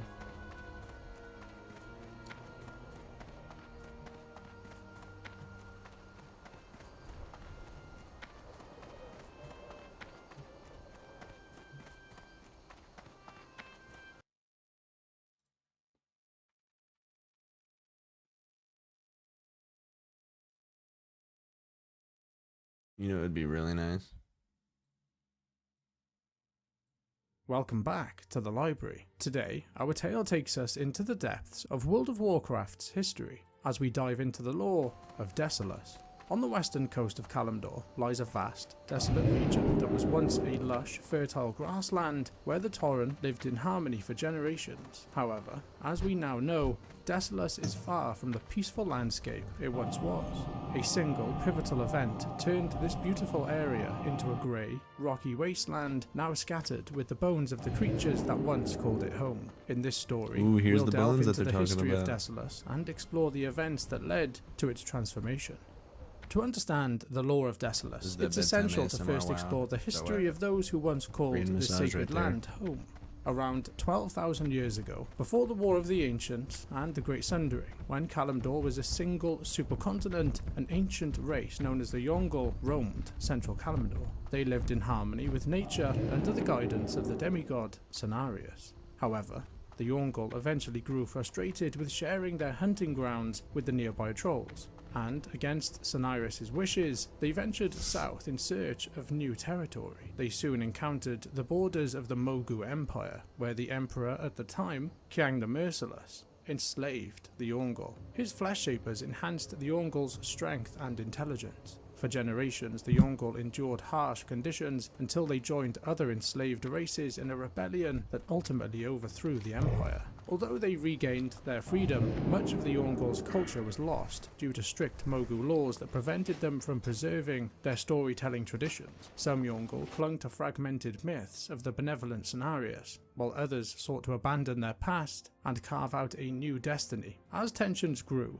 many Yongle journeyed north, aiming to return to a life in harmony with nature. Those nomadic tribes eventually settled in the frozen lands near the Storm Peaks, where proximity to Titan-forged machinery gradually transformed them into the Tonka. Another group remained near the Vale of Eternal Blossoms, but due to ongoing conflicts with other liberated slave races, they eventually settled in the lands west of the Serpent Spine Wall, and a third group returned to central Kalimdor, where they were reunited with Cenarius. Those who studied under Cenarius learned the druidic magic of the natural world, while others mastered shamanic powers. Over time, the energies radiating from the Well of Eternity, a lake of arcane power formed from Azeroth's Eternity, world that's soul, over here. warped the central Yongle into a new subspecies known as the Tauren. These Tauren returned to their peaceful existence across the forests and the plains of Kalimdor, with very little to disturb their way of life. However, 10,000 years before the opening of the Dark Portal, the War of the Ancients ravaged Azeroth. The conflict between the forces of Azeroth and the Burning Legion culminated in the implosion of the Well of Eternity, triggering the Great Sundering, an event that shattered Azeroth's supercontinent. Approximately 80% of Kalimdor was lost to the seas, leaving behind the landmasses that we see on today's maps of Azeroth. Fortunately for the Tauren, their central lands remained intact, forming the regions we know today as Central Kalimdor. Ooh, One so such the region, Kalimdor right known here as is Mashan after Shi, the translating Sundering, to and that's only Loom of the Earth 20% Mother of in our Kalimdor. language, was particularly sacred to the Tauren. They believed in a transcendent and immortal being called the Earth Mother, whom they revered as the creator of all life. The Tauren believed that she wove the strands of fate, and that just as they were born from her, they would all return to her in death. For the next 9,000 years, the Tauren lived in harmony with their sacred land, devoting themselves to the worship of the Earth Mother. But 1,100 years before the events at the Dark Portal, everything would change. The Tauren began to hear faint whispers coming from their sacred land. Over time, they became convinced that the Earth Mother herself was dwelling beneath the meadows. After decades of efforts to awaken her, the shaman finally succeeded. But to their horror, they discovered that what they had awakened was not the Earth Mother. Instead, they had brought forth the enormous Earth Elemental Princess, known as Theradrus. She was the daughter of Therazane the Stone Mother, who was the Elemental Lord of Earth and one of the Old Gods' lieutenants. Weakened by her long slumber, Theradrus drew on the life energies of the surrounding verdant lands to restore her power. In an instant, the once fertile grasslands of Mashan-Shi were transformed into a barren, rocky, grey desert, which would later be renamed by the Tauren to Desolace. The monumental loss of life sent shockwaves throughout Azeroth and even reached the Emerald Dream. Zeta, the first son of Cenarius, emerged from the dream to investigate and eventually found Theradrus in her lair. However, rather than imprisoning the elemental, he became captivated by the stolen life energies she wielded and fell in love with her. Recognizing the power she held over the half-stag being and finding Zeta beautiful as well, Theradrus claimed that together they could restore the land's beauty. From their forbidden union, a terrifying race was born, the Centaur. The Centaur are a warlike humanoid race with the upper bodies of humans and the lower bodies of horses. Due to the unnatural nature of their parents' union, the Centaur were born cursed, misshapen, and filled with hatred. The first of Zeta and Theradrus' offspring were Kulk, Gelk, Magra, Morodos, and Veng, who became known as the first 5 Khans, the leaders of the Centaur clans that would later emerge from these initial 5 children. Upon seeing his children, Zeta immediately recognized the gravity of his actions. He attempted to connect with them, but the Centaur saw the disgust in their father's eyes. This provoked them into a blind rage, leading them to murder him. A heartbroken Theradrus harshly reprimanded them for their actions. Realizing they had hurt their beloved mother, the Centaur begged for forgiveness and vowed to always honor their late father. Fearing the wrath of Cenarius, Theradrus entombed Zeta's body in her hidden sanctuary, the Crystal Caverns of Terramok. Influenced by the old gods, Theradrus trapped Zeta's spirit and used its energies to transform her home into a place of corruption and suffering. However, the area immediately surrounding Zeta's grave was spared from this taint and became a lush paradise, nourished by the life energies radiating from Zeta's body. The Centaur named this cave system Moradon and treated it as sacred ground. The Centaur then quickly multiplied and spread across Kalimdor, driving the Tauren from their homes in Desolace and sparking a long and brutal war between the two races. After the Night Elves abandoned the region, the Centaur clans effectively took control of Desolace. As the 5 Centaur clans continued to assert their dominance over central Kalimdor, they began to rise in power. The Kolkar clan, founded by Kolk, the first of the Centaur Khans, established Kolkar village in Desolace. Reports also indicate they have additional settlements in Desolace, as well as in the Barrens and Kolkar Crag in southern Durotar. The Gelkis clan, founded by Gelk, the second of the Centaur Khans, made their home in the southernmost parts of Desolace by founding Gelkis village. They are mortal enemies of the Magram clan, a neighbouring tribe we're going to discuss next. The Magram clan, founded by Magra, the third Centaur Khan, established Magram village, and the history books tell us that they were in constant conflict with the Gelkis clan, battling for control over southern Desolace. The Moradine clan, or simply the Moradines, were founded by Morodos, the fourth Centaur Khan. They settled in the Valley of Okay. I'm gonna stop nerding out, nerdgasming with my WoW lore in the background. Let me chill out and put some tunage on. What's cracking, brother?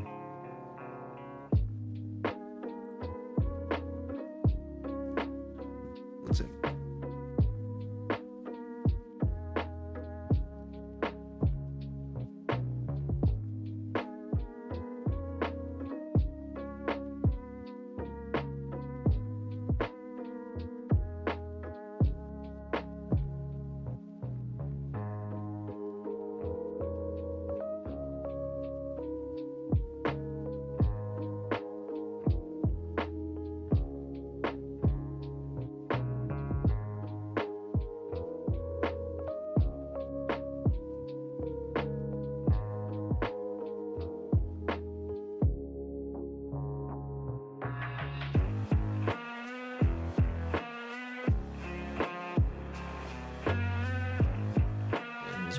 Iron Storm has been crazy. Is that the right angle for my webcam chat? Or is this, no, that's good. That's good. Okay, I can probably turn it down a teensy weensy bit.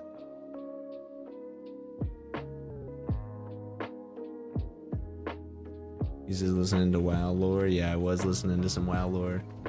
So I'm playing the OG WoW because they re-released it, right? And I never played it before.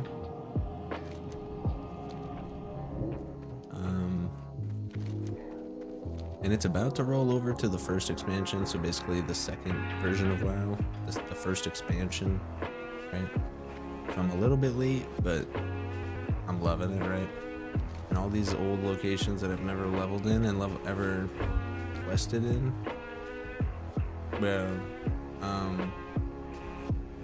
I'm like just full sending these, you know, this extremely long grind of solo questing, right? And every time I get to a new zone, I've been listening to a video in the background of like the lore behind it and like why it looks the way it does and what these quests mean and shit. So it's been pretty bugged, but Glad I could help. freaking insane upgrade right there. Hurry back. Insane boots upgrade right there.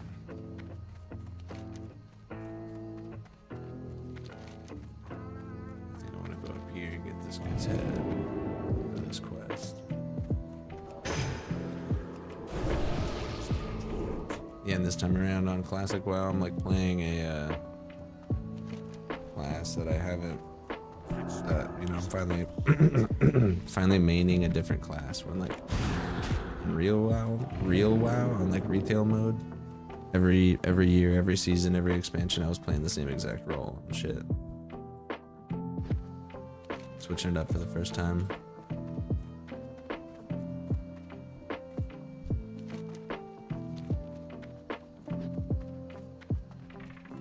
I'll smack a Toby for the boys in the chat.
Oh my god, bro. I hate my stupid little speaker. Scared the fuck out of me.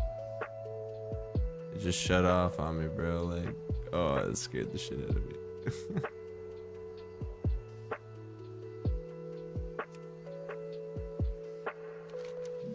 Dude, I just tweaked around my setup so I could have a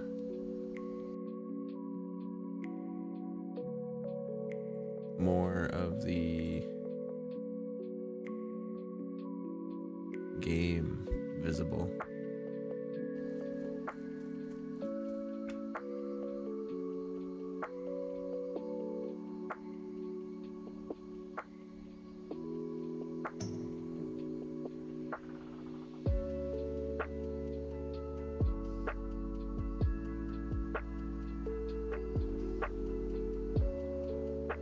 Well, let me experiment a little bit.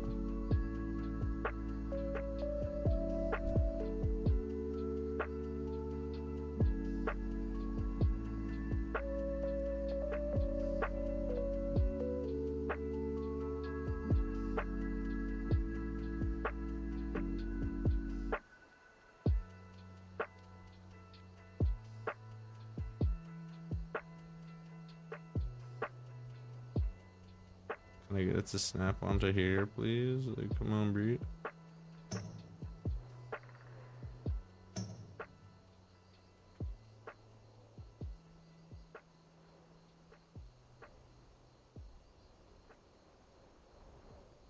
Oh, I can't tell. Is that even? Or is that even?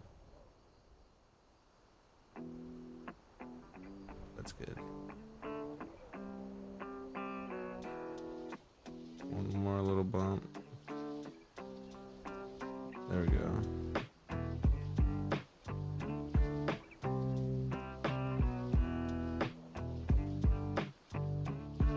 So now I'm getting too specific on it, but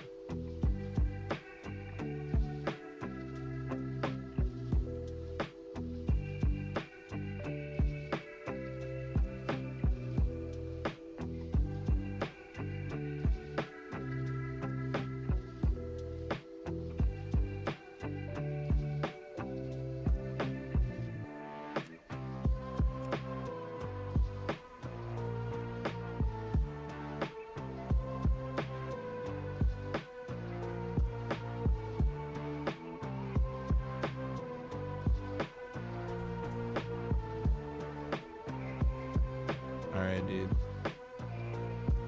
Now we're cooking.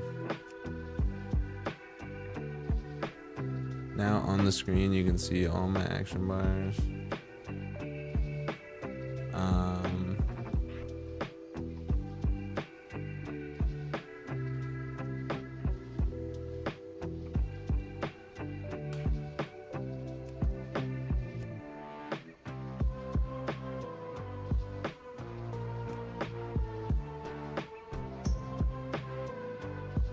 On my nameplates, you can see the DPS meters. This is fire. That's a good change right there. So now I need to find Kandezahap's head. Oh, I made it so you can see my backpack when I open it.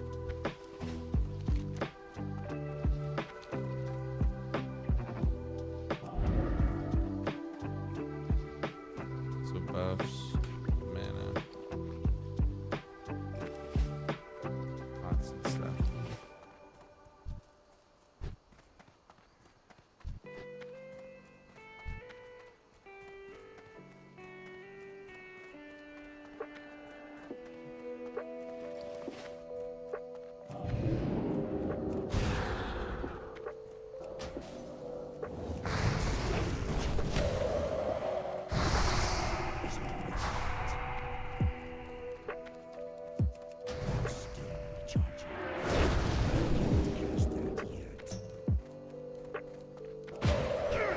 Dude, every time it never fails, bruh. I was just gonna say out loud, like the last like 4 times I've died to world PvP, the person was under 10 HP and they one-shot me. Because it's always like a rogue or a pally or a warrior. Like, bro, I really am squishy as fuck in this world PvP. He was 9 HP. Bro, pissing me off. Pissing me off, pissing me off.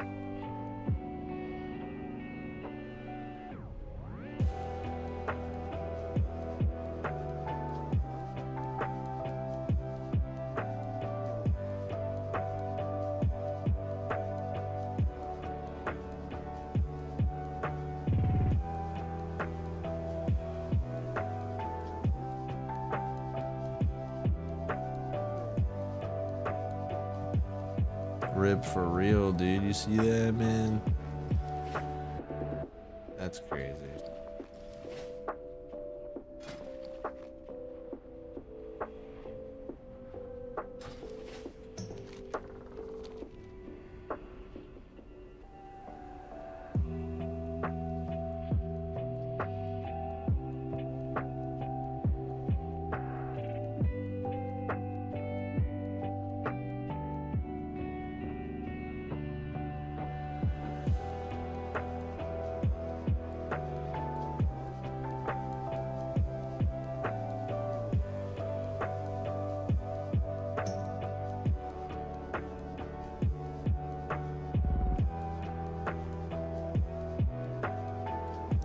That, my friend, is a decent day. Holy crap.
Sorry, just cooking.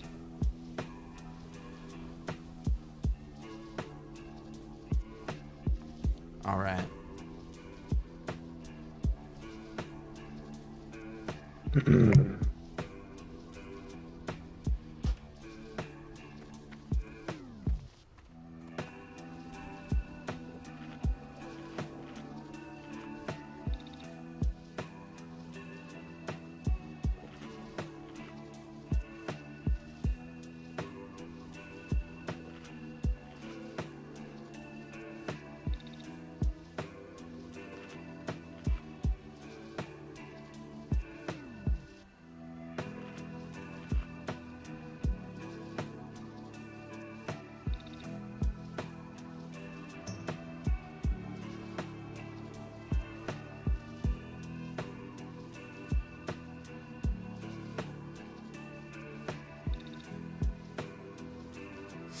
All right. I gotta get used to my buffs being on the left-hand side.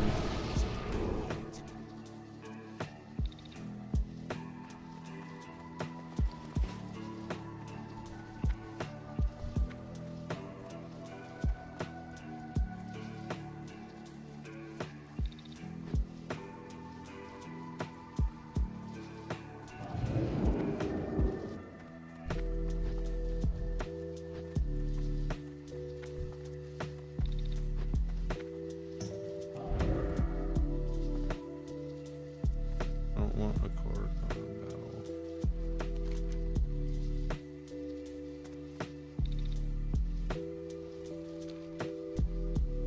Well, I guess these guys are low. I could probably just take them out until kind of clear the path for when he does show up.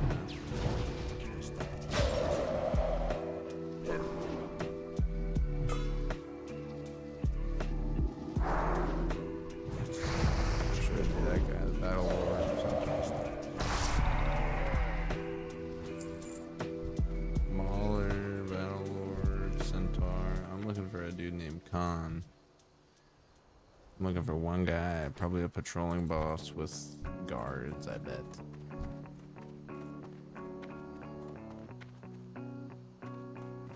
He's not in there. Sometimes he's here, but he's not. His other spot is up here, it says.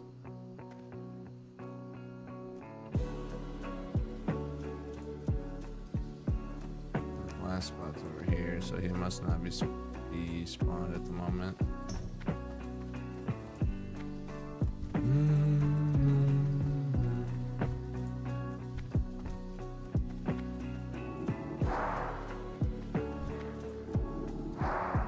Oh, he is in there. How about that?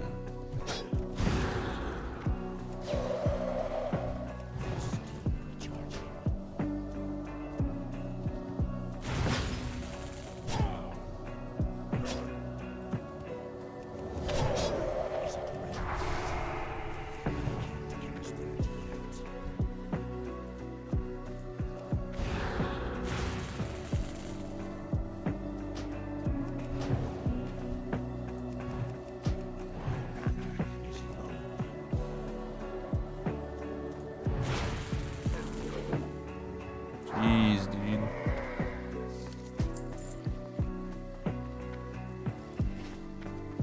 Almost just lost my lice. Whole lice.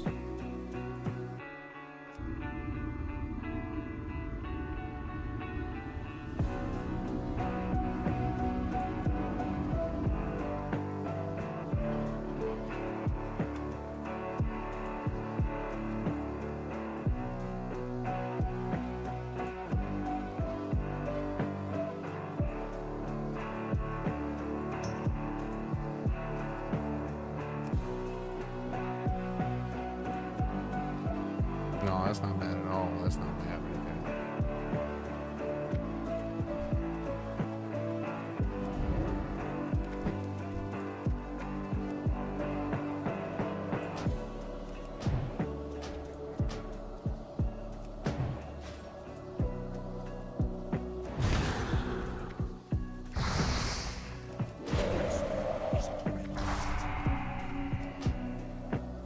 Damn.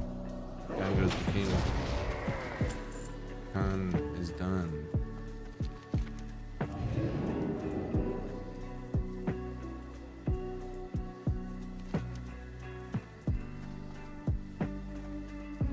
Ghost of Plasm Roundup.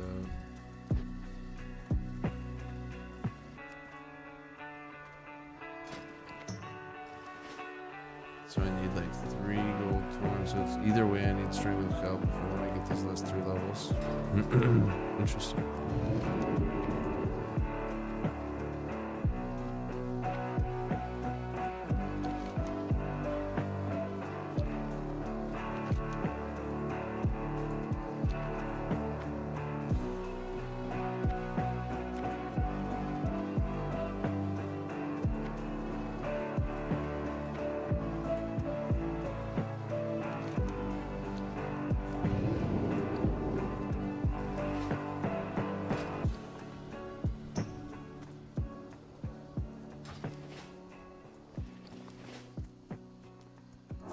Bruiseweed, I might get a Swift Thistle with it, I believe.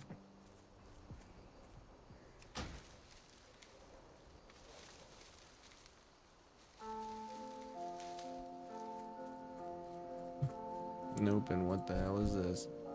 Yeah, you think I should farm that? Yeah, we farm that? They're just a bunch of dumb dogs. Just a bunch of dumb dogs.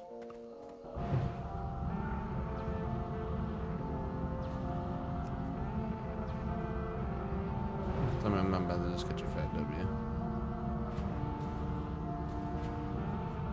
Blizzard OP.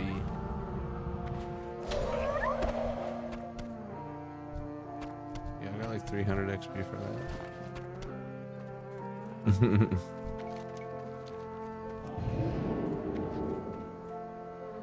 Amir, what's going on? How we doing, brother? I can't understand any of that. I thought it was a boat emoji at first.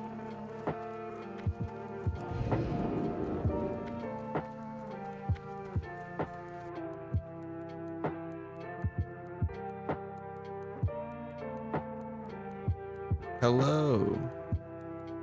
Persian, oh.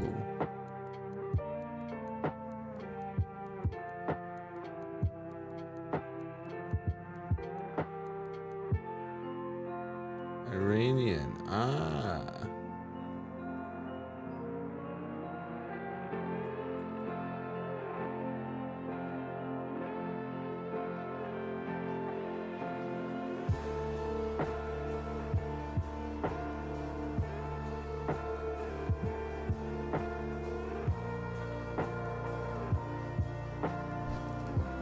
Oh no, I'm going past my quest. I'm going past these herbs. Let me try this. Oh, it doesn't even show up in the chat. I can't talk back.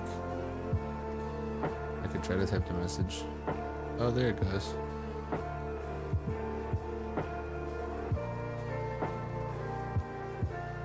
There it goes.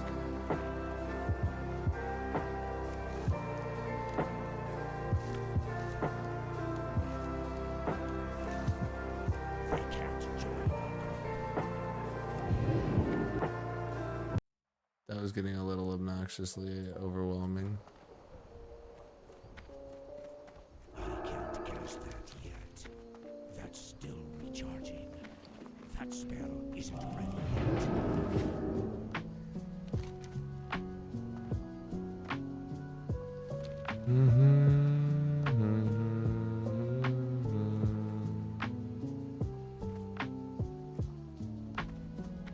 That's still recharging.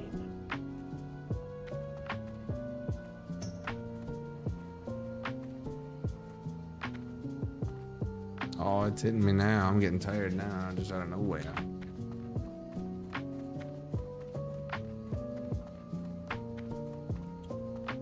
The back-to-back-to-back Kirby's, man. Some down.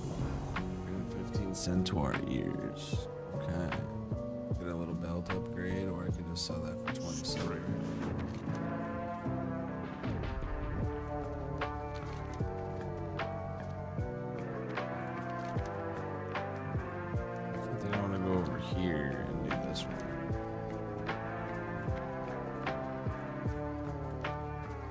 Based on whatever it online, this is just the better rep, the better faction to choose. Just to choose to side with the Gelkus. So that's what I'm gonna do.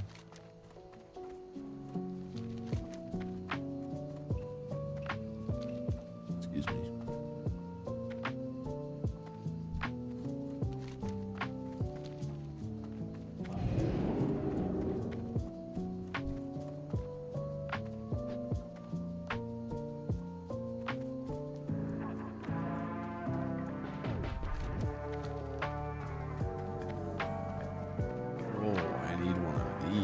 That's my mage quest. Okay.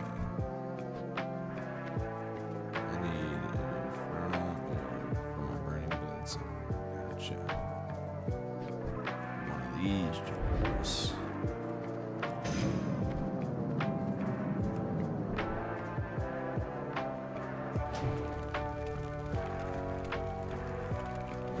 Oh, this turd.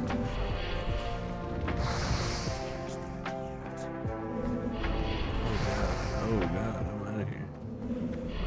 I made a mistake. Oh my god, he's pumping. What? Brother. I see why that quest is for level 40s. I can probably get it. I'll probably have to polymorph the main guy and then take out his pet first, but you know, it'll be doable. We'll get it done.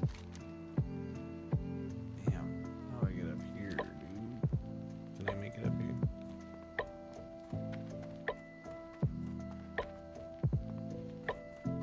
Ooh, neat.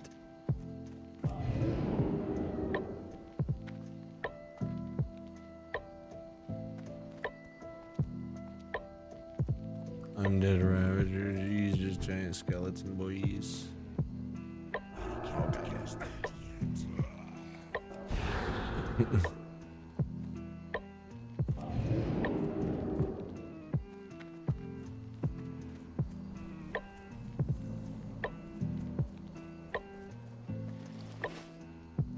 So these guys are sort of neutral at the moment, and I'm about to finger pop at each other's a-hole.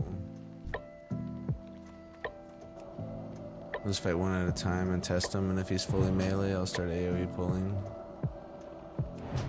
Ah, they're not fully melee, so you always got a question. Scouts are not melee.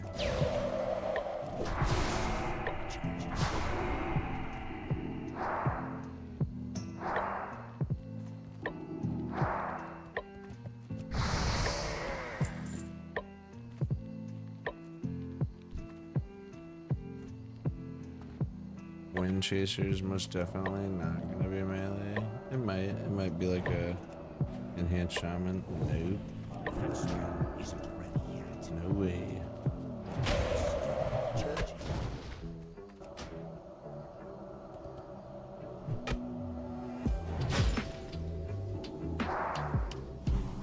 Not fair, not fair, not fair, not fair, not fair, not fair.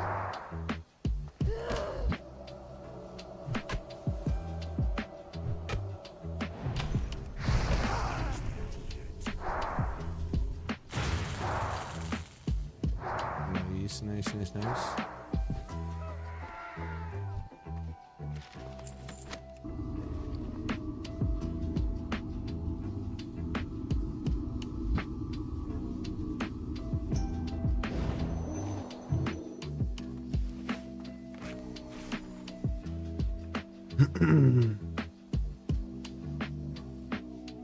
I believe in us. I believe in us.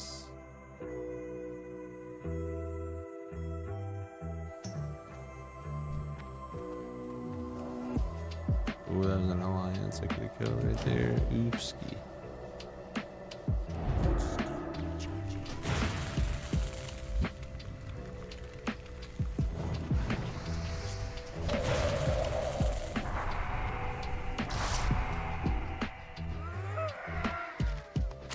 Now this might be the way to go for not going.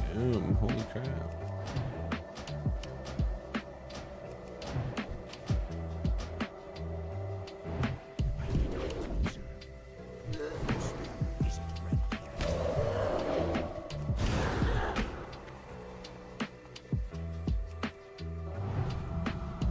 Don't tell me he's got. Oh, he just buffed himself. That's fine. That's fine. He just buffed himself.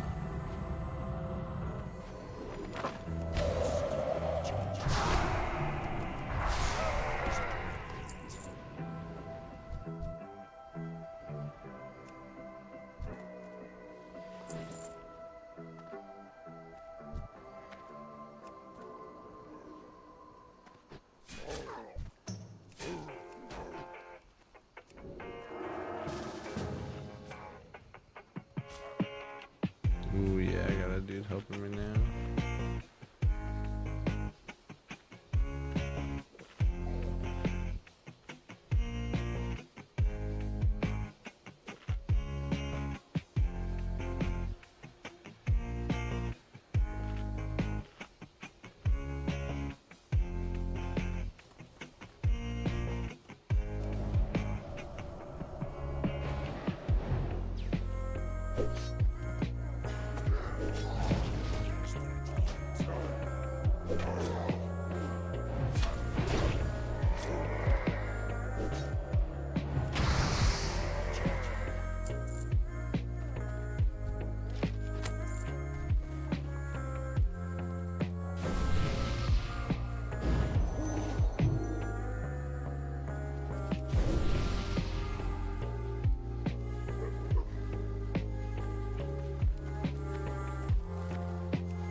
Ooh, let's see if this guy wants the smoke. Doesn't look like it.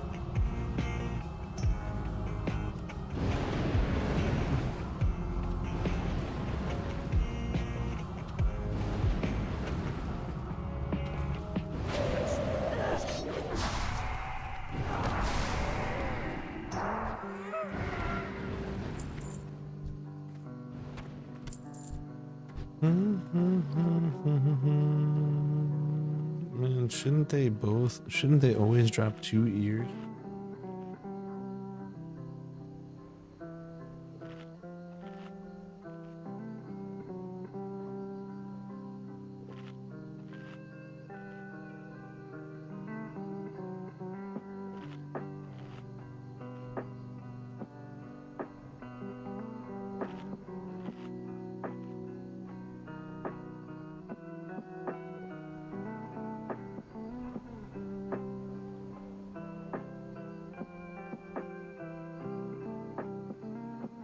Almost man has left the guild. Ooh.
Oh, I messed up. I was supposed to hit my potion. So now I have to blink out of here. Hit this. Freeze them. No, they still got me, dude. I wasted all of that. They still got me, bro. Ugh.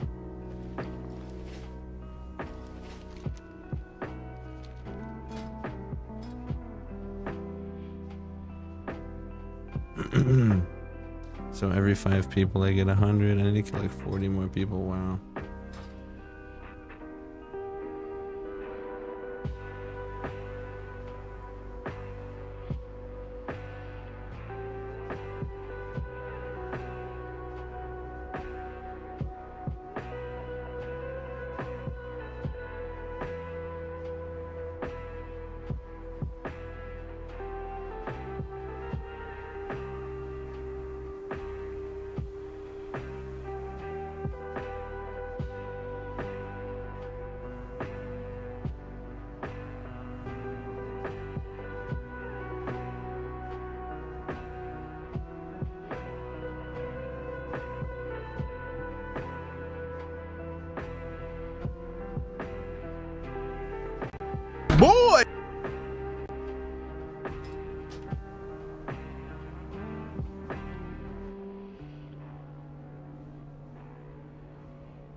Here, we got this for you. That spell isn't ready yet. I can't cast that yet.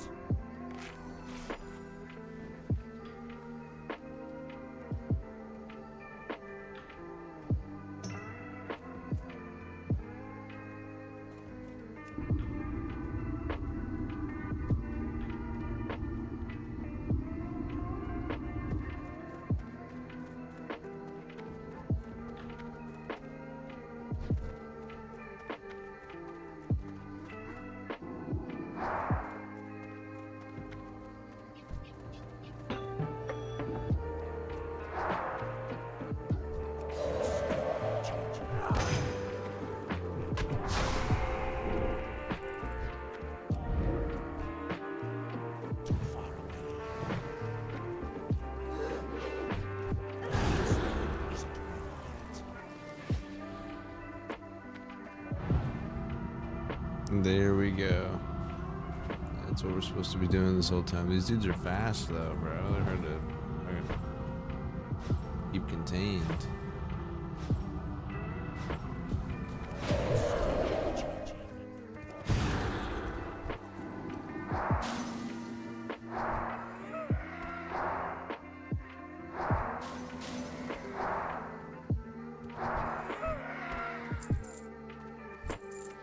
There we go.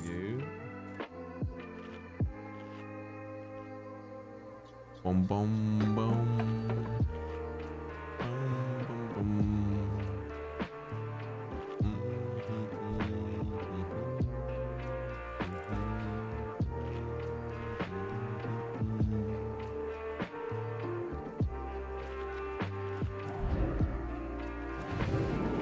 Depending on which people I'm fighting, I'm gonna use a different armor. Ooh, no, someone's already clearing them out. That's lame.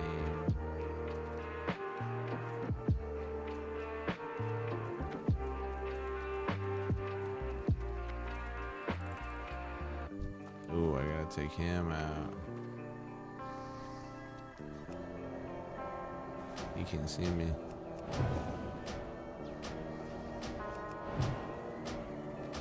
And bang.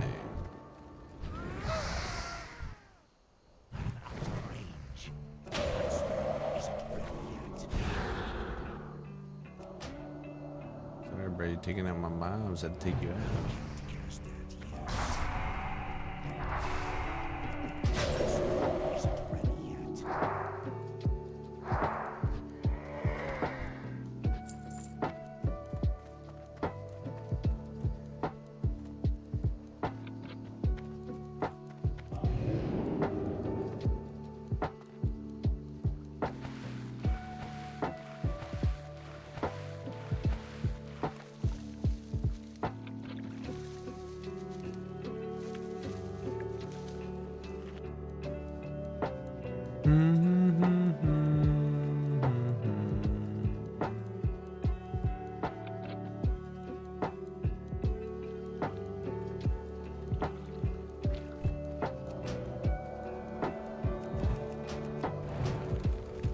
$150, a little bit more river cast, $250. And also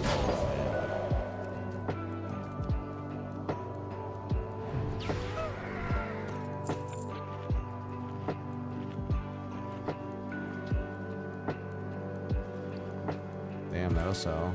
That'll sell for sure. Decent amount. 700 at 20 apiece. 28 more. Maybe if I kill them in groups of 3 or 4. 37 goals still. Jesus. And it's like too bad. It's too bad there's always a wind chaser, so.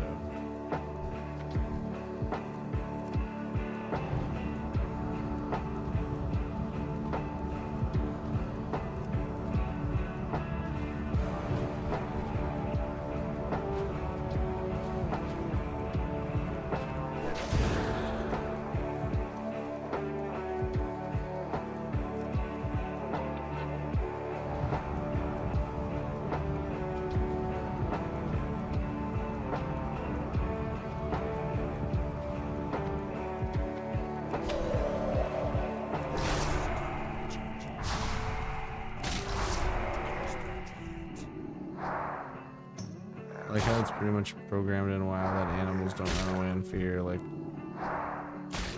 they don't have that fear consciousness to run away from a fight to try to survive. You know what I mean? They'd be fighting to the death. The human characters, they run away in fear when you get them low.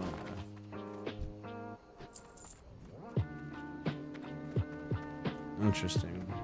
It's still recharging. Pretty cool, right? Yeah, yeah, yeah.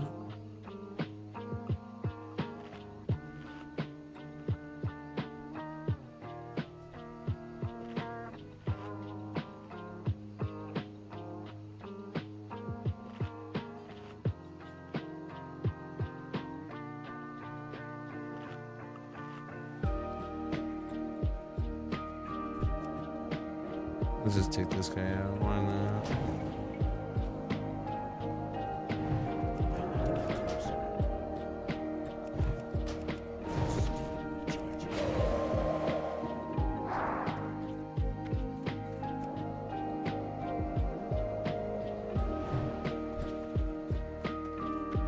Oh, I'm about to get fucking gangs. I'm getting out of here, bro. There's like 3, 4, 5 of them right there. And there's Soda Pop. I'm not gonna mess with him anymore. No, sir.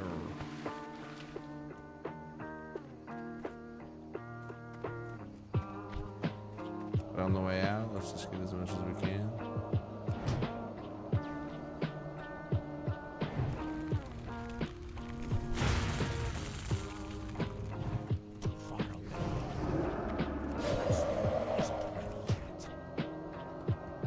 Leave me alone. Don't get revenge for your friend.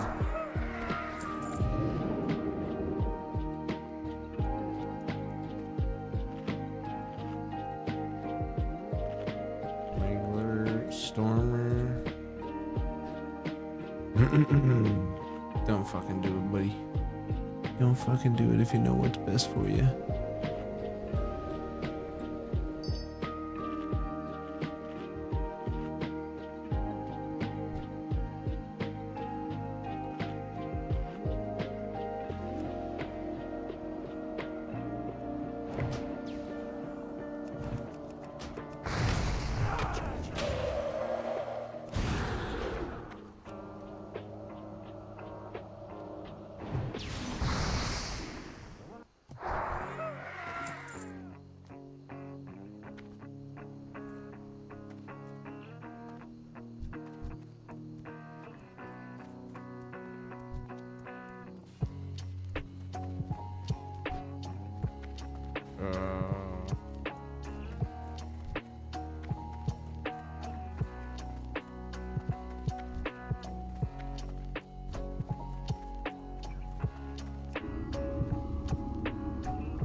Oh no. Oh no, just let me AoE for him, please.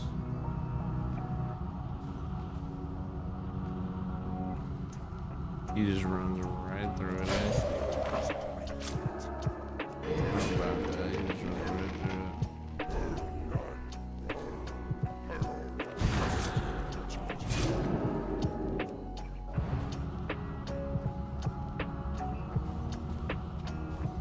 Please don't intervene and kill me.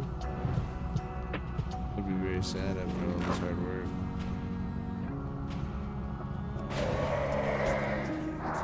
That was clutch.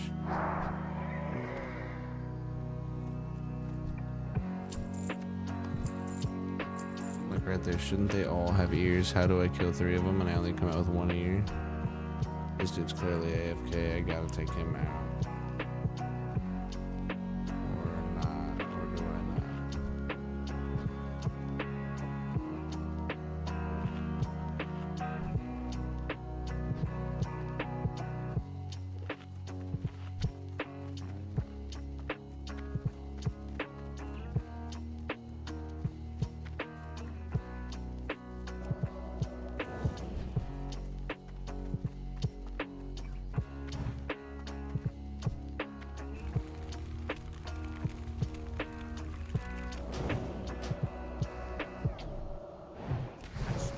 What if he actually still didn't see me and that just happened to be when he came back from being in the arcade? That's pretty awesome. Yeah, that'd be pretty awesome. I mean, just the fact that that's even a possibility is awesome, right?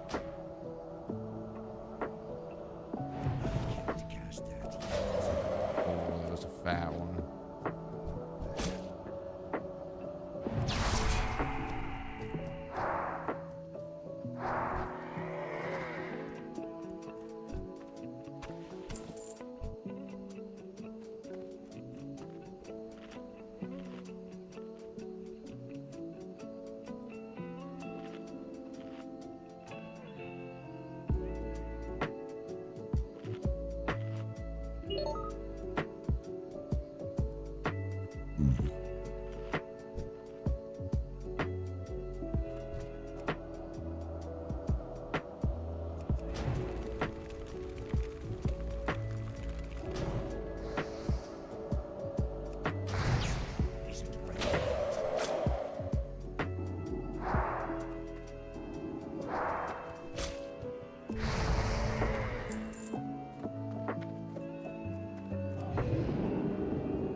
Yeah, I mean, they kind of just cleared all of this, but...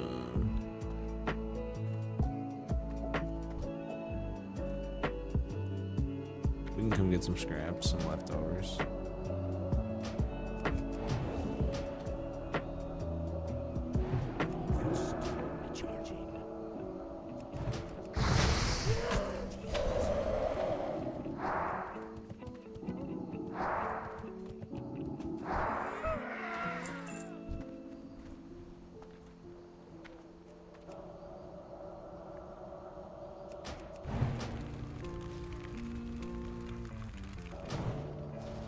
Runners are safe to pull melee around. Just know about that.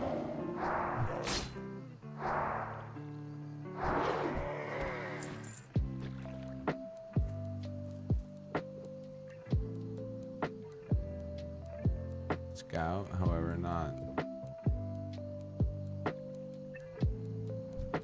safe for the AoE pulls.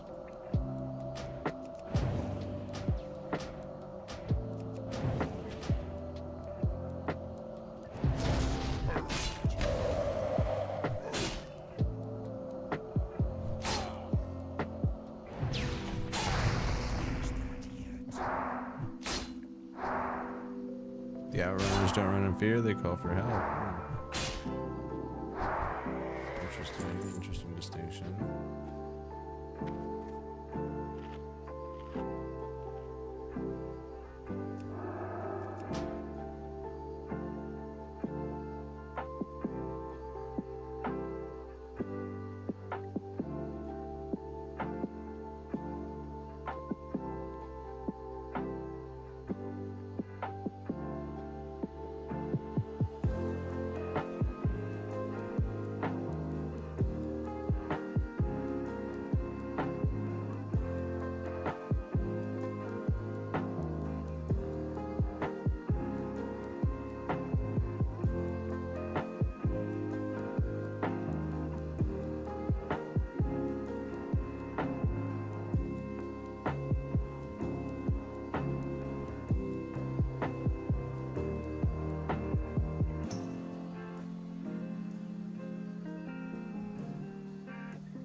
Scout, the worst one, because it can hit me back from long range. But we use a mana shield to get through that.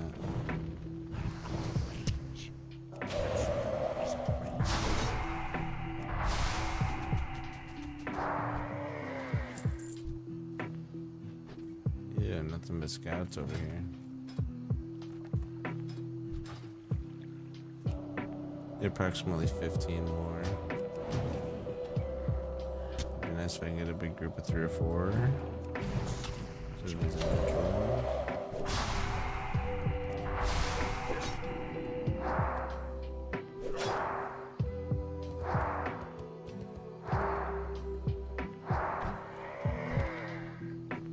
But as long as they're scouts, I can't pull like normal. Ooh, I could do this group again. Nice little 3-piece.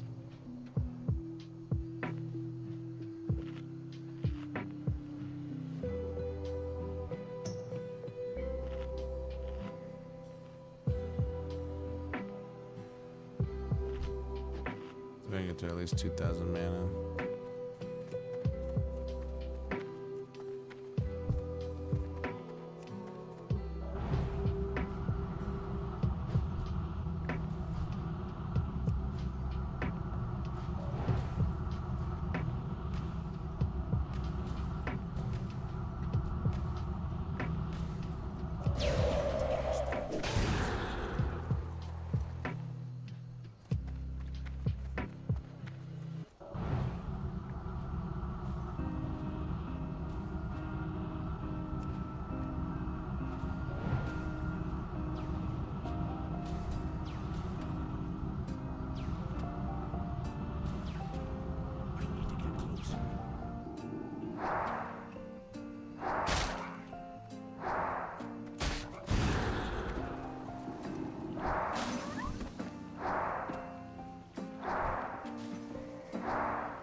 Nothing there but the same amount of rep. That's good. So that was just as good as a 3-piece right there. Love that. We're getting there. We're getting somewhere. I only need 6 more years.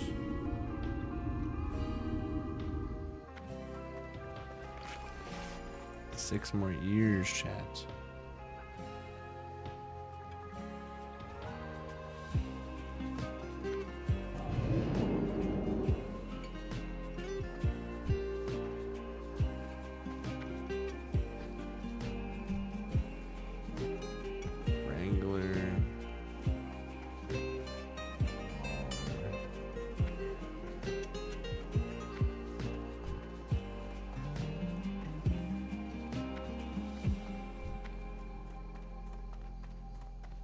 What if I can bring this one?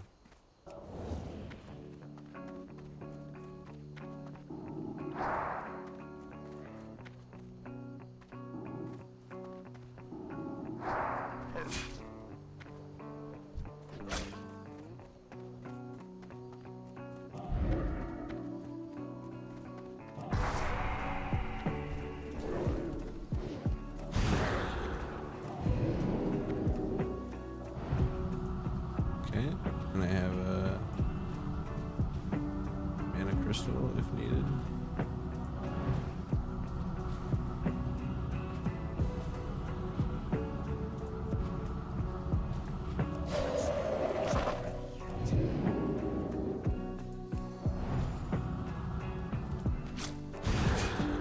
Screw you guys.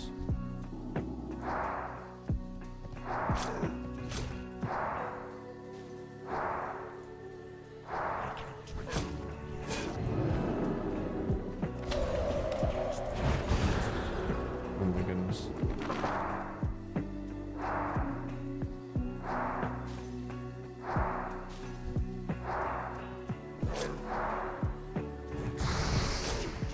I need my wand for the moon.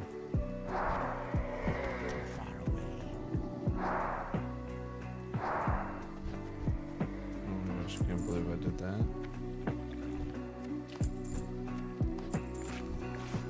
We got 2 ears out of that, so that was really good. And they hit the really fast mana. see Winchester, see Wrangler, Winchester.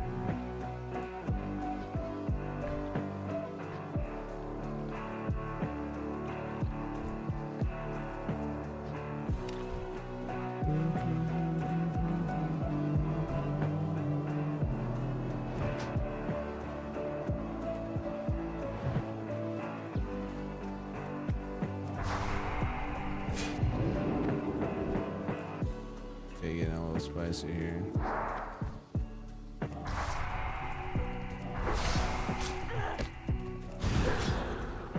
Need everyone to stay calm.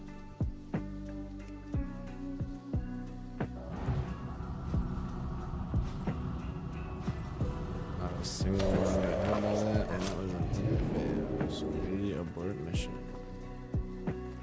See an outrunner, a wrangler, a wrangler. So we are in good condition here.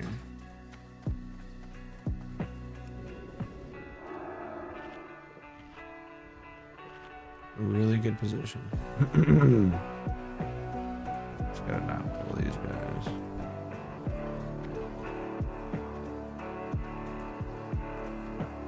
Silly little dog crew is back. Just pull one of them.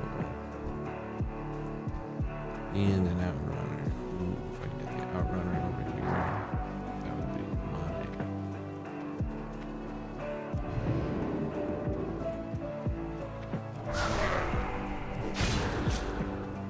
That's all five. That's all five. That's all five. Now we're cooking. Now we're cooking. We're officially cooking.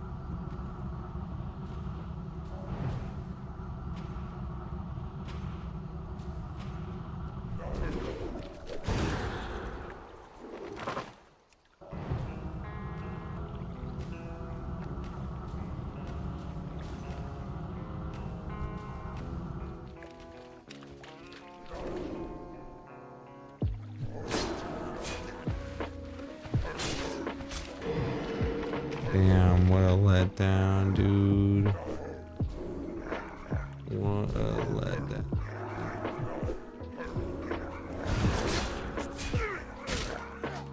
Dude, we had so much swag right there with 5 of them. That's gonna hurt, dude. That could have finished the whole quest. Because I need 20. I need 235, so I need 240. So I need to kill 12 more. That would have been almost half of them right there.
It's 1 a.m. and I still can't sleep, dude. That's how I'm feeling. It's 2 a.m. for me, and I'm feeling really tired. Like, I think I'm about to call it here. But I'm really pushing for this quest. I'm really trying to finish this quest before bed. We got this, man. So close, so close. I need 4 more ears, but we need to kill a total of 12 more people. So I think we'll easily get to 12 ears. That in that span, you know. The biggest challenge here is gonna be resin. Here we go.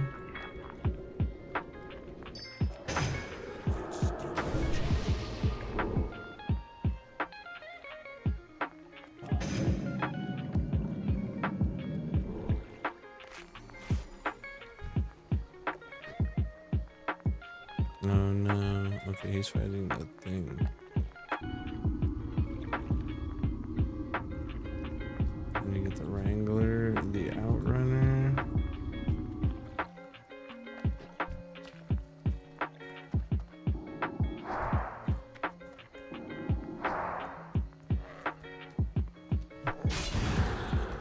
Alright, just these two is fine. Just these two is fine.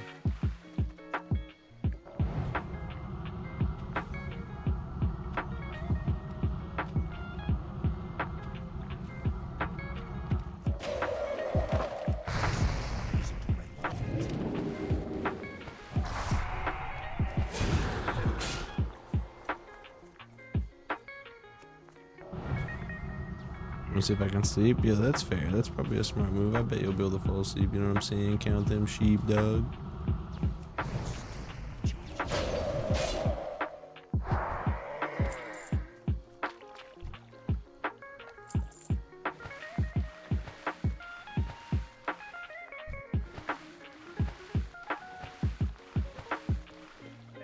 Good night if I succeed in sleeping. Yes, sir, dude. You have a good night. Thanks for stopping by a couple times tonight, man. That means a lot.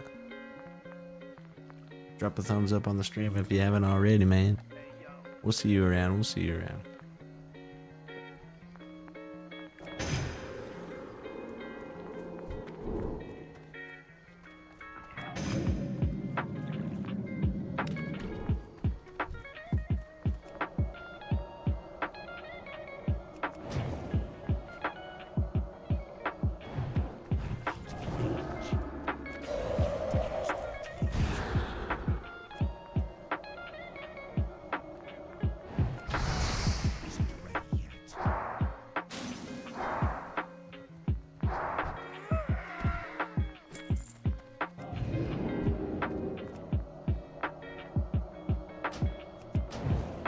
Spam that frostbolt until they get up in my face.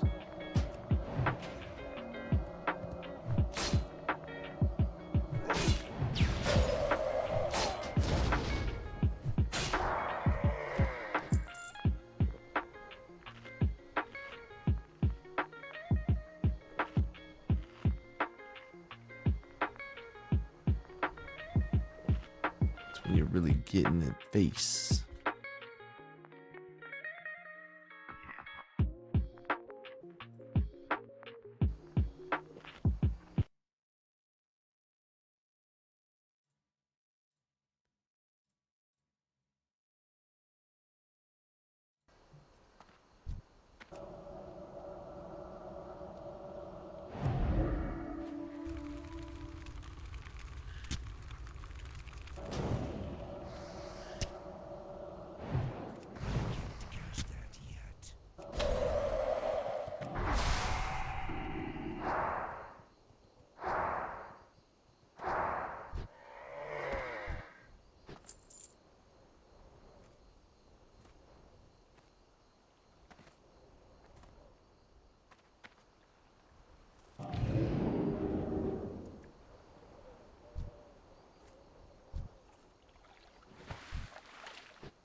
Bum bum bum bum bum bum bum.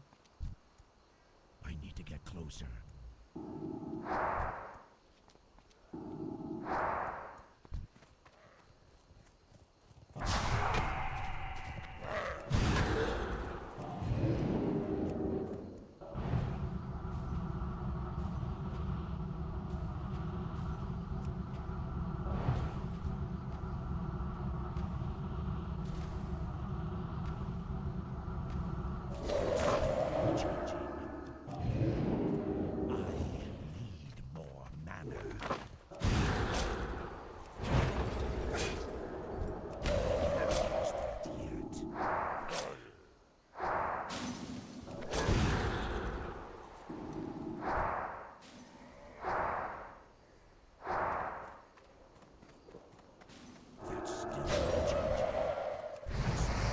Okay, we got out of that jam. That was a scary one.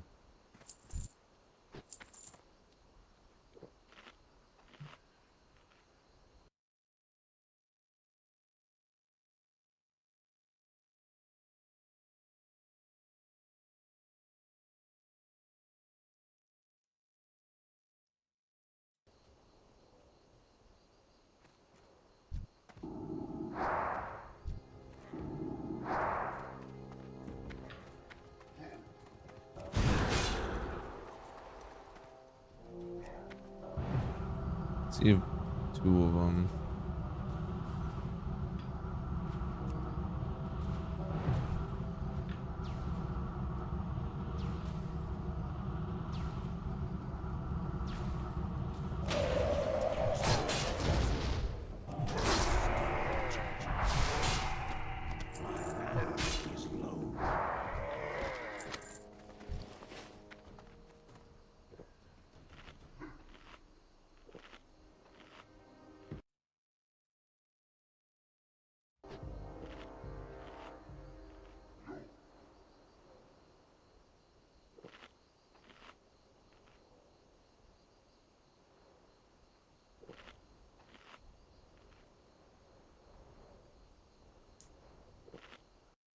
Watching this boss man Jack on the side is pretty crazy, bro.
There we go, we got it. I'm out of range.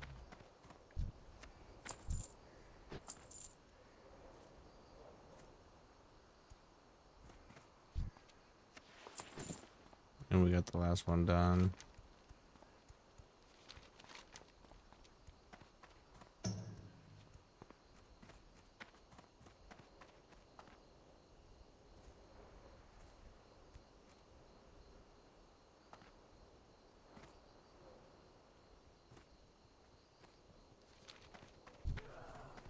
I can't cast it yet.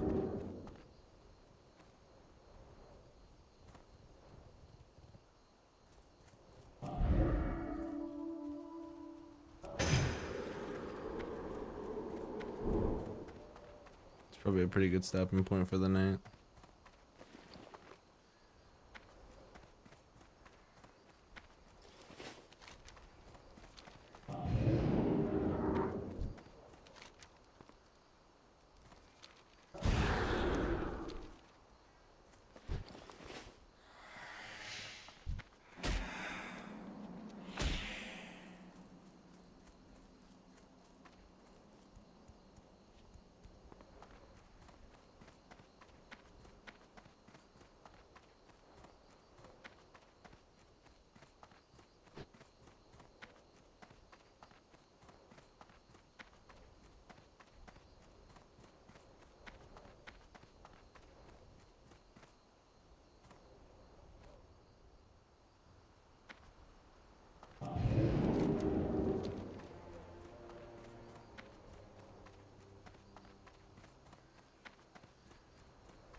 Oh my god, I'm in trouble, dude.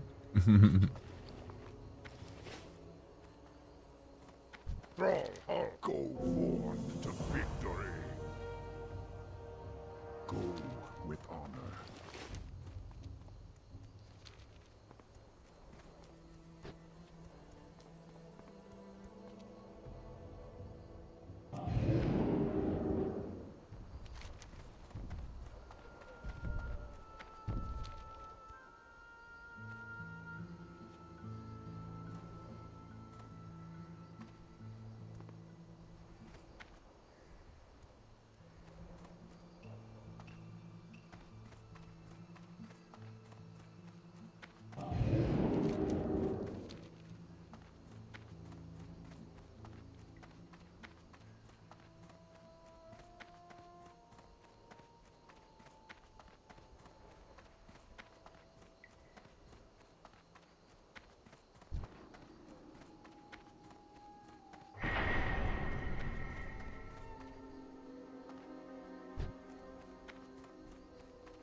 That spell isn't ready yet.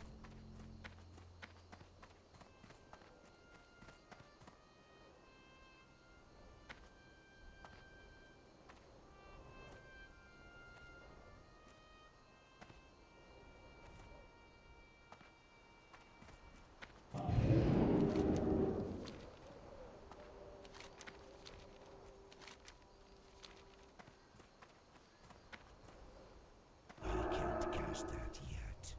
That's still recharging. I can't cast that yet.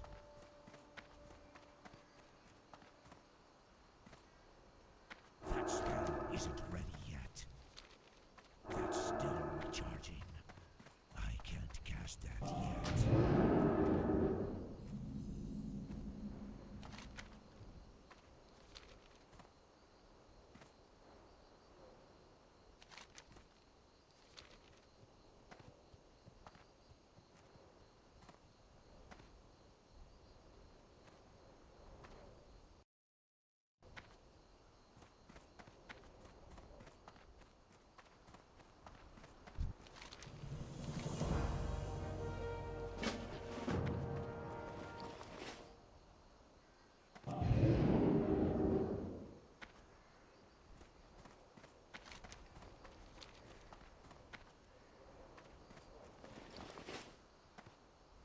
That spell isn't ready yet. That's still recharging. That spell isn't ready yet.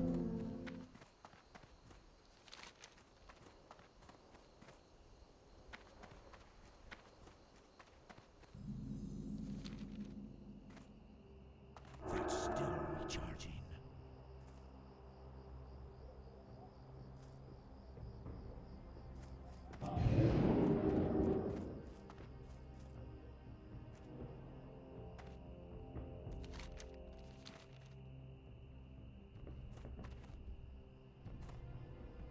I can't cast that yet.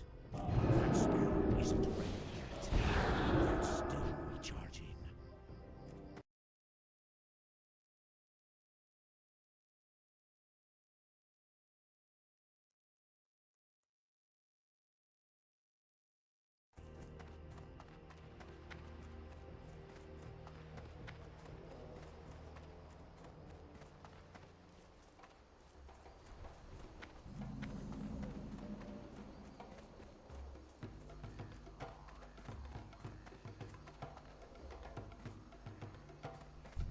What brings you here?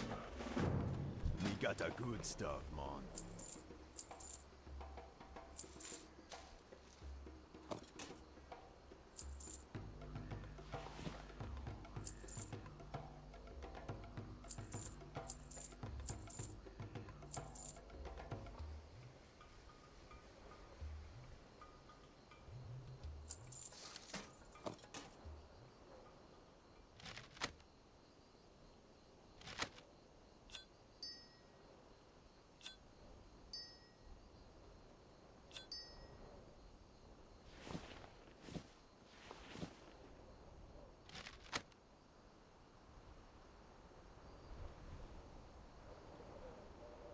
Walkie talkie.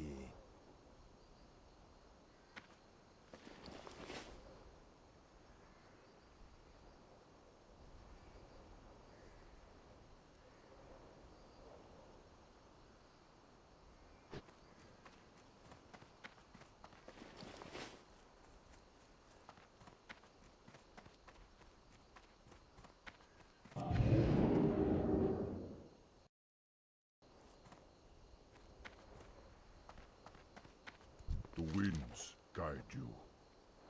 May the eternal sun shine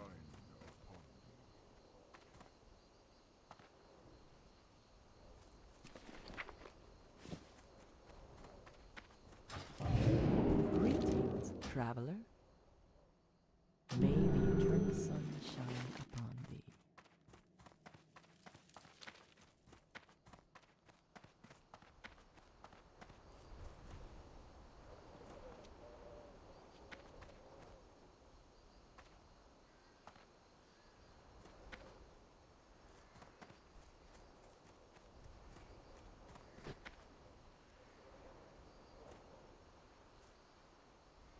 Hello, man. Be seeing ya. Spirits be with ya, man. What you looking for? Be good. Bye-bye now.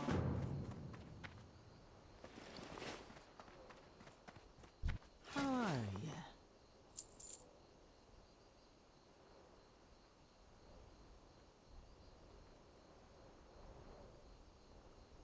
Be seeing ya.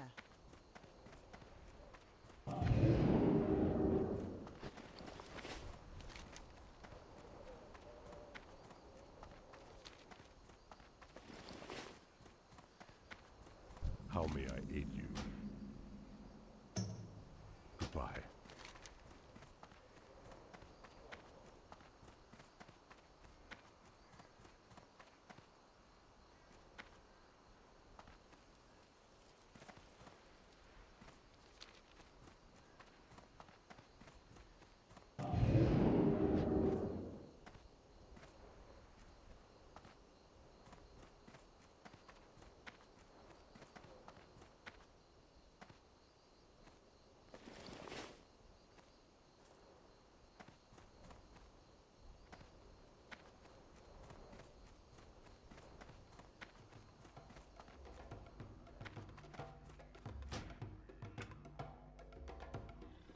I'm out, chat. Anyone who's still here, you guys have a great night. I'm tired. I gotta grab a snack and go to bed. Peace out.